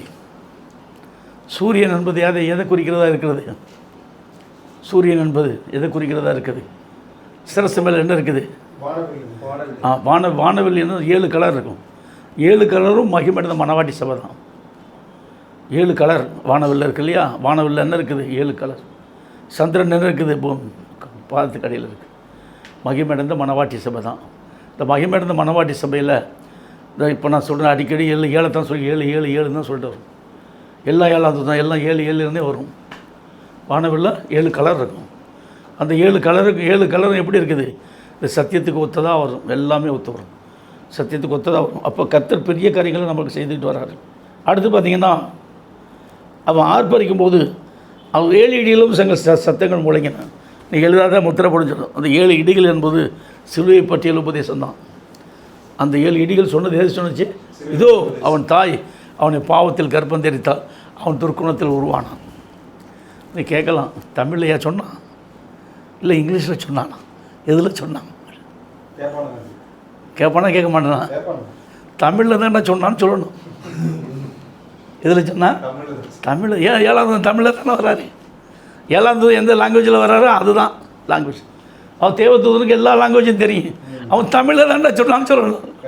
இல்லாவிட்டால் அந்த அவன் ஹீப்ரூவில் உள்ளதை காட்டில் அதிகப்படியாக மீனிங் தமிழில் தானே இருக்குது. ஹீப்ரூ லேச்சும் கொஞ்சம் வரும், ஆனால் தமிழில் ஃபுல்லாக வருது. ஏன்? எனக்கு தமிழ் தான் தெரியும். அப்போ 7வது எங்கே பிறகுனா அவனுக்கு தமிழில் வந்துடும். எல்லா ரகசியம் இவனுக்கு புரியுறதுனால இவனுடைய மைண்டை கிறிஸ்துவின் மைண்டாக்கி கம்ப்ளீட்டாக புரிய வச்சு எல்லாத்தையும் ஊற்றி உங்களுக்கு சொல்லிக் கொடுக்க. இப்போ நீங்கள் எல்லோரும் கிறிஸ்துவுக்கு சிந்தை உங்களுக்கு வந்துருச்சு. உங்கள் 4 பேருக்கு என்ன சிந்தை வந்துருச்சு? கிறிஸ்துவ சிந்தை வந்துருச்சு. நான் 2 பேர் தான் பூமியை கலக்கிடுவான். இப்போ 4 பேர் இருந்தால் என்ன பண்ணுவீங்க? நீங்கள் இப்போ உலகத்தை கலைக்கலாம். உலகத்தை கலக்கலாம். இதோ உலகத்தை கலக்கிறவங்க வந்து விட்டார்கள். இவங்க தான் கிறிஸ்துவம். இப்போ நீங்கள் தான் கிறிஸ்துவம். ஏன்? மற்றவங்க யார் ஆராதிக்கிறான்? தள்ளப்பட்ட சாத்தானை. நாம் யார் ஆராதிக்கிறோம்? கிறிஸ்துவர். பார்த்தீங்கன்னா அந்த 7 இடிமுழுக்கள் சொன்னவைகளை நீ எழுதாமல் முத்திரை போடுனான். முத்திரை போட்டான். அதான் 7 இடிமுழுக்கள் சொன்னவைகளை அவன் எழுதலை, முத்திரை போட்டான். ஆனால் அந்த 7 இடிமுழுக்கள் என்ன சொன்னுச்சுன்றது யார் சொல்லணும்? 7ஆம் தீர்க்கதரிசி தான் சொல்லணும். 7ஆம் தான் சொல்லணும். அப்போ அந்த 7 இடிமுழுக்கம் என்ன சொன்னுச்சுன்னா சொல்லிட்டோம் உங்களுக்கு. அப்போ அந்த 7 இடிமுழுக்கள் சொன்னது என்ன? சிலுவை பற்றிய 7 உபதேசங்கள். இது எங்கே கொஞ்சம் மறைச்சி விட்டார்? சிலுவை பற்றிய 7 உபதேசத்தங்க. இந்த சிலுவை பற்றிய உபதேசத்துக்குள்ளே தான் 66 ஆகமத்தையும் உள்ளே வச்சுட்டார். இந்த சிலுவை பற்றிய உபதேசம் இல்லாவிட்டால் நம்மளுக்கு என்ன இல்லை? ரட்சிப்பு இல்லை. அந்த சிலுவை பற்றிய உபதேசம் தான் ஒரு மனிதனை பரலோகத்துக்கு கொண்டு போய் சேர்க்குது. அந்த சிலுவை பற்றிய உபதேசம் தான் பாவம் மரணம் என்பதிலிருந்து நம்மளுக்கு என்ன கொடுக்குது? விடுதலை கொடுக்குது. இந்த சிலுவை பற்றிய உபதேசம் தான் இடமிருந்து வெள்ளம் வரும்போது சிலுவை மரண பிரசவ 7 காய முத்திரையை தரிக்க செய்யுது. இப்போ 4 விதமான காரியங்கள் முத்திரை தரிக்க செய்து, ரத்தத்தில் கழுவுப்பட செய்து, 2வது சிலுவை பற்றிய உபதேசத்தை நாம் தரிக்க செய்து, அதுக்கு மேலே அவருடைய நாமத்தை தரிக்க செய்து. அப்போ நம்மளுக்கு என்ன வந்துருச்சு சொல்லும்போது? பரலோகத்துக்குரிய ஒரு பெரிய ஒரு பாக்கியம். மரணமெல்லாம் நித்திய பேரின்ப பெருவாழும் நித்திய ஜீவனை தரித்து கொண்டிருக்கு. இப்பேற்பட்ட ஒரு பெரிய ஒரு பாக்கியத்துக்குள்ளே நம்மளை என்னை நடத்தக்கூடிய ஒரு தேவன் இருக்கார். அந்த தேவனுடைய நாமம் தான் பிராணம். இயேசுன்ற நாமம் கிடையாது. ஏன்னு கேட்டால் இந்த இயேசுன்ற நாமம் இந்த ரோமகுல சக்கரவர்த்தியினுடைய ஒரு ரோம குலதெய்வம். இந்துக்களில் குலதெய்வ வழிபாடு முறைகள் மாதிரி அதை கொண்டு வந்து இங்கே திணிச்சு எல்லாத்தையும் கெடுத்து. ஏன்னா எல்லாத்தையும் இஸ்ரேல் ஜனங்கள் மாதிரி ஒரு, ஏன்னா அந்த ஜனங்களுக்கு தேவன் எல்லாத்தையும் கொடுத்தாரு, இழந்து போயிட்டாங்க. ஆனால் இன்றைக்கு படிங்க 15 காணால் போன ஆடுகளை இஸ்ரவேல் கூட்டத்தை தேடி வர்றாரு. அதெல்லாம் தேடி வர்றாரு. நீ எங்கே போகிற? அது ஒரு கானானிய ஸ்திரீ வந்து கேட்குறான், ஆண்டவரே உம்முடைய பிள்ளைகள் துணிக்க நீ எங்கே வந்து பிள்ளைகளுடைய மாம்சத்தை பிள்ளைகளுக்கு கொடுக்கப்பட்ட மாம்சத்தை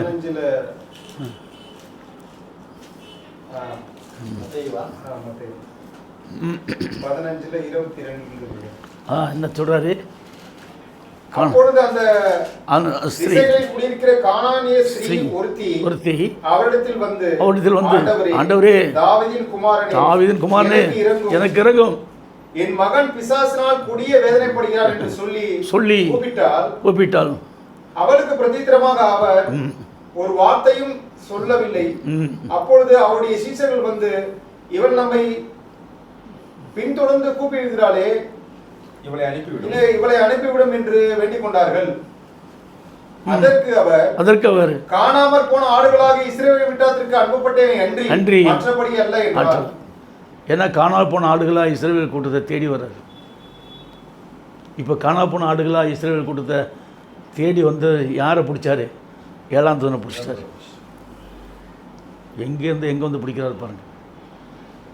ஆதியாகமம் 25 எடுத்துக்கிட்டோன்னா, நம்ம எலிசபெத்துடைய பேத்தி ஒரு ஆபிரகாம் கல்யாணம் பண்ணிக்கிறோம். ஆபிரகாமுடைய வித்தில் பிறந்த என்ன, எங்கள் அப்பா பார்த்தேன், ஆபிரகாம் பார்க்க வேண்டாம். நான் சின்ன வயசில் எங்கள் அப்பா பார்த்தேன், ஆனால் விஷனில் ஆபிரகாம் பார்த்தேன். கண்ணீர் விட்டு கதற ஒரு ஃபோட்டோ கூட எல்லாம் போச்சு அப்படின்னு. எங்கள் அப்பாவுடைய ஃபோட்டோ தான் உங்களுக்கு காட்டுவேன். ஃபோட்டோ கூட எல்லாம் போச்சு. ஏன்? இப்போ நான் சின்ன பிள்ளை, இந்த வேதத்துக்கு எனக்கு என்ன இல்லை. ஆனால் நான் படித்தது கிறிஸ்தவ ஸ்கூலில், ஆர்சி ஸ்கூலில். அப்படி அப்போ என்னென்னா, நீங்கள் என்னென்னு பார்த்தீங்கன்னா, தேவனுடைய முன் குறிப்பில் உள்ள அந்த காரியத்தை அவர் விளங்க பண்ணுறதா இருந்தான். அப்படியே சத்துரு என் குடும்பத்தையும் அழித்தான், சொத்து பற்றி எல்லாத்தையும் க்ளோஸ் பண்ணிட்டான், பரதேசியாக விட்டான். நான் மட்டும் ஓடியாந்துட்டேன் வீட்டை விட்டு. அப்போ தேவன் கையை பிடிச்சி கூட்டிக்கணும் அந்த மெட்ராஸில் வச்சு அவர் நடத்துகிற விதமாக நடத்தி இன்றைக்கி ஏன் கொண்டு வந்தார்னு பார்த்தா இந்த வேதத்தை பிரசங்கிது. பெரியார் திடலில் ஒரு பயங்கர கூட்டம் போட்டாங்க. அப்போது ஒரு பைபிள் வாங்கிட்டு அங்கே போய் உட்காந்துட்டு, அங்கேருந்து ஒரு மனுஷன் கூப்பிட்றாரு, ஐயா உங்களை கர்த்தரை கூப்பிட்றாரு, வாவான்னு என்ன கூப்பிட்றேன். என்ன எனக்கு தான் ஆமாம். போனேன். போகும்போது கர்த்தர் உங்களை கூப்பிட்ருக்க அந்த ஊழியத்துக்குன்னு சொல்கிறான் அந்த அப்படி. பைபிள் அப்போ தான் தாடி வச்சு நல்லா அர்த்தம் நிச்சலங்க இருப்பார். அப்போ நான் கேட்குறேன். அப்போ நான் சொன்னேன், கர்த்தர் கூப்பிட்டா அவர் கூப்பிட்டா நான் வந்துடுவேன், நீங்கள் கூப்பிட்றீங்களே, அவர் எப்போ கூப்பிட்றா அப்போ நான் வர தயாராக இருக்கிறேன் அப்படின்னு மைக்கை வாங்கி சொல்லி எல்லாருக்கும் மத்தியில் சொல்லிவிட்டு சொன்ன உடனே அவங்கெல்லாம் கிடந்து அழுகுறாங்க. அழுதுட்டு ஜோம் பண்ணாங்க எனக்காண்டி. அப்போவே வந்து உட்காந்துட்டோம் அழுதுட்டு. ஏடா நம்மளுக்காண்டி இவங்க அழுகுறாங்களே, ஏன்? நான் யாரும் எனக்கு ஜெபத்தில் அழுக வேண்டிய அவசியம் இல்லையே. இப்போ நம்மளுக்கு என்ன இருக்குது, இவங்களுக்கு நம்மளுக்கு ஒட்டு உறவு என்ன இருக்குது தெரியல. அப்போ தெரியலை. அவர் கூப்பிட்டான்னு அவர் அதே மாதிரி கூப்பிட்டது யார்? நல்லா கவனிங்க. அப்போ இந்த கூட்டத்தை நடத்துனது யார்? இன்னராக ஒருவர் என்னை கூட்டிகிட்டு வர்றாரு. அவர் எனக்கு கண்ணிலே வரல. இதை சந்தர்ப்பத்தை பயன்படுத்தி என்ன பண்ணிட்டான் அந்த கிறிஸ்து அப்படியே மடக்கிட்டான்ப்பா. அப்படியே குப்பரை கோழியை கவுத்துற மாதிரி கவுத்திட்டான். நானும் நம்பிட்டேன். ஆமாம், வேறு வழி. நானும் நம்பிட்டேன். ஆனால் கொஞ்சம் கொஞ்சமாக சத்தியம் என்னடா வெறுபடுதுன்னு மைண்டில் வருது. அப்புறம் என்னென்னு பார்க்க போனால் அவர் அப்போ தான் பேசுகிறாரு. அவர் டைரக்ட் சிந்தையிலேருந்து என்னோட பேசுகிறாரு. என்னப்பா இவ்வளோ நாள் ஏன் நீ மறைச்சி? உனக்கு நான் ஒன்று சோதித்தேன், நீ ரெடி ஆகிட்ட, வா என் ஒளி திசை இருக்குது. அப்போ நான் கேட்டேன், இதை நான் எந்த மனுஷன்ட்டு போய் கற்றுக்குருவேன்? யாரும் எனக்கு சொல்லித்தருக்கா இல்லையா? எல்லோரும் தப்பாக பிரசங்கம் பண்ணுறானப்பா. நான் உனக்கு நீரே கிறிஸ்து, நீரே எனக்கு சொல்லி கொடுக்கணும். நீரே சொல்லி கொடுத்தா அந்த ஊழியத்தை கொண்டாடணும். இப்போ எனக்கு யார் குரு? கிறிஸ்துவே. கிறிஸ்து தான் எனக்கு குரு. நான் எந்த மனுஷன்ட்டையும் எதையும் கற்றுக்கல, அவரே சொல்லி கொடுத்தாரு. நான் சொல்லி கொடுத்தது தப்புனா யார் வேணாலும் கேள்வி கேளுன்றேன். கேட்டு அனுப்புங்க, யார் வேணாலும் கேள்வி கேட்டோம். அப்போ என்னென்னா வேதத்துள்ள ரகசியத்தையும் மறைபொருளையும் நம்ம இந்த மக்களுக்கு சொல்லி கொடுத்தா இருக்கிறோம். உண்மையான சத்தியத்தை சொல்லும்போது சத்தியத்துக்கு முன்குறிக்கப்பட்டவர்கள் ஓடாடி வாங்க. காலம் நெருங்கி போச்சு. அடுத்து என்ன சொல்லும்போது பார்த்தீங்கன்னா நிற்கிறாரு. அந்த 7 இடிமுழக்கள் சொன்னவர்கள் எல்லாம் சொல்லிட்டேன். ஏன்னா ஒத்திரைப்படும் சொல்லிட்டார். இப்போ இந்த 7 இடிமுழக்கள் சொன்னவைகளை என்னன்றத ஒரு சொல்லிடவா? 7 இடிமுழக்கள் சொன்னவைகளை இப்போ நான் சொல்கிறேன். முதலாவது இடிமுழக்கம் இடது பக்கம் மணிக்கட்டில் வருது. இதோ அவன் தாய் அவனை பாவத்தில் கற்பந்தான் துர்க்குணத்தில். அதுக்குரிய வசனங்கள்லாம் நிறைய இருக்குது. 2வது இடிமுழக்கம் பகையை சிலுவையில் கொண்டு சமாதானத்தை நித்திய சுசாரிப்பு. 3வது இடிமுழக்கம் மரணத்தை ஜெயமாக விழுங்கி மரணமே உன் கூரங்கே பாதாளமே உன் ஜெயமெங்கே என்பவன். 4வது இடி முழக்கம். தானும் உயிர்த்தெழுந்து மணவாட்டிய தன்னகத்தை உயிர்த்தெழும். 5வது இடி முழக்கம். கிறிஸ்துவின் சிங்காசனத்தை பூமியில் ஸ்தாபித்து 1000 அரசாட்சி புரியும்.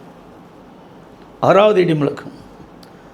தானும் மகிமையின் சரீரத்தில் பிரவேசித்து மணவாட்டிய மகிமையின் சரீரத்தில் பிரவேசிக்க வைப்போம். 7வது இடி முழக்கம். மணவாட்டிய கிரீடமாசூடி நித்திய அரசாட்சி புரியும்.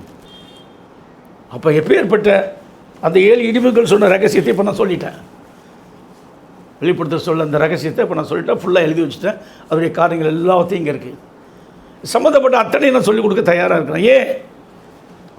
ஏன் சொன்னால், நீ வந்து சத்தியத்தை அறிந்து கொண்டு நம்மளுடைய என்னை தன்னை நம்மளை தாழ்த்தி சத்தியத்தை தெரிந்து கொண்டு அறிந்து கொண்டு உன் ஆத்மா உன்னுடைய ஆவி ஆத்மா சரீரத்தில் இருக்க கர்ம ஜென்ம பாவத்தை கழுவி பரிசுத்தப்படுத்தி கிறிஸ்துடைய முத்திரை நான் சொன்னபடி இந்த 4 காரியத்தை தரித்து கொண்டு பாவம் கழுவப்பட்டு பரிசுத்தமாக்கப்பட்டு நீ என்னை தானே நான் கிறிஸ்துக்கு ஒப்பு கொடுக்கும் பொழுது கிறிஸ்து என்னை நடத்த வல்லவராக இருக்கிறார். என்னை நடத்துகிறார். சத்தியத்தின்படி உங்களை நடத்துகிறார். இன்னும் இந்த சத்தியத்தில் யார் வர இருக்கிறாங்களோ அவங்களே நடத்த அவர் வளர்கிறார். ஏன்னா அவர் சகலவற்றையும் அறிந்த தேவன் நமக்காக மனிதனுக்காக. ஆனால் அவருடைய நாமம் இயேசு கிடையாது, பிரானோம். அவருடைய நாமம் பிரானோம், கிறிஸ்து பிரானோம். இப்போ எல்லோரும் கேட்கலாம், நாங்கள் இயேசு நாமத்தில் பிசாசை தரத்துறோமே. இப்போ நாங்கள் என்ன சொன்னோம்? கிறிஸ்துவோட நாமத்தில் இயேசுன்ற பிசாசை படிடுவான். எவ்வளோ தைரியம் இருக்குன்னு சொல்கிறதுக்கு. உலக மக்கள்லாம் ஏமாந்து போயிட்டாங்க. நாங்கள் ஏமாறதுக்கு தயாராக இல்லை. சத்தியத்தை சொல்கிறேன். சத்தியப்படி நீங்கள் வந்தீங்கன்னா இது உண்மையாக பொய்யன்றதை நீங்களே தெரிஞ்சுக்கிட்டு சத்தியத்துக்கான உங்கள் ஜீவனை கொடுக்க ஓடி வாங்க. ஏன்னு கேட்டால் இந்த சத்தியத்துக்கு இன்றைக்கி கிருபனும் உங்களை அழைக்கிறார். வனத்துக்கும் பூமிக்கு ஆண்டவராய் உங்களுடைய நாமத்தில் இந்த சத்தியத்தை உங்களாம் சொல்லிட்டேன். சத்தியத்துக்கு வாங்க, கர்த்தர் உங்களை ஆசீர்வதிப்பாராக. செய்தி முடிஞ்சு போச்சு. ஜெபம் பண்ணிடலாம் அப்படியே.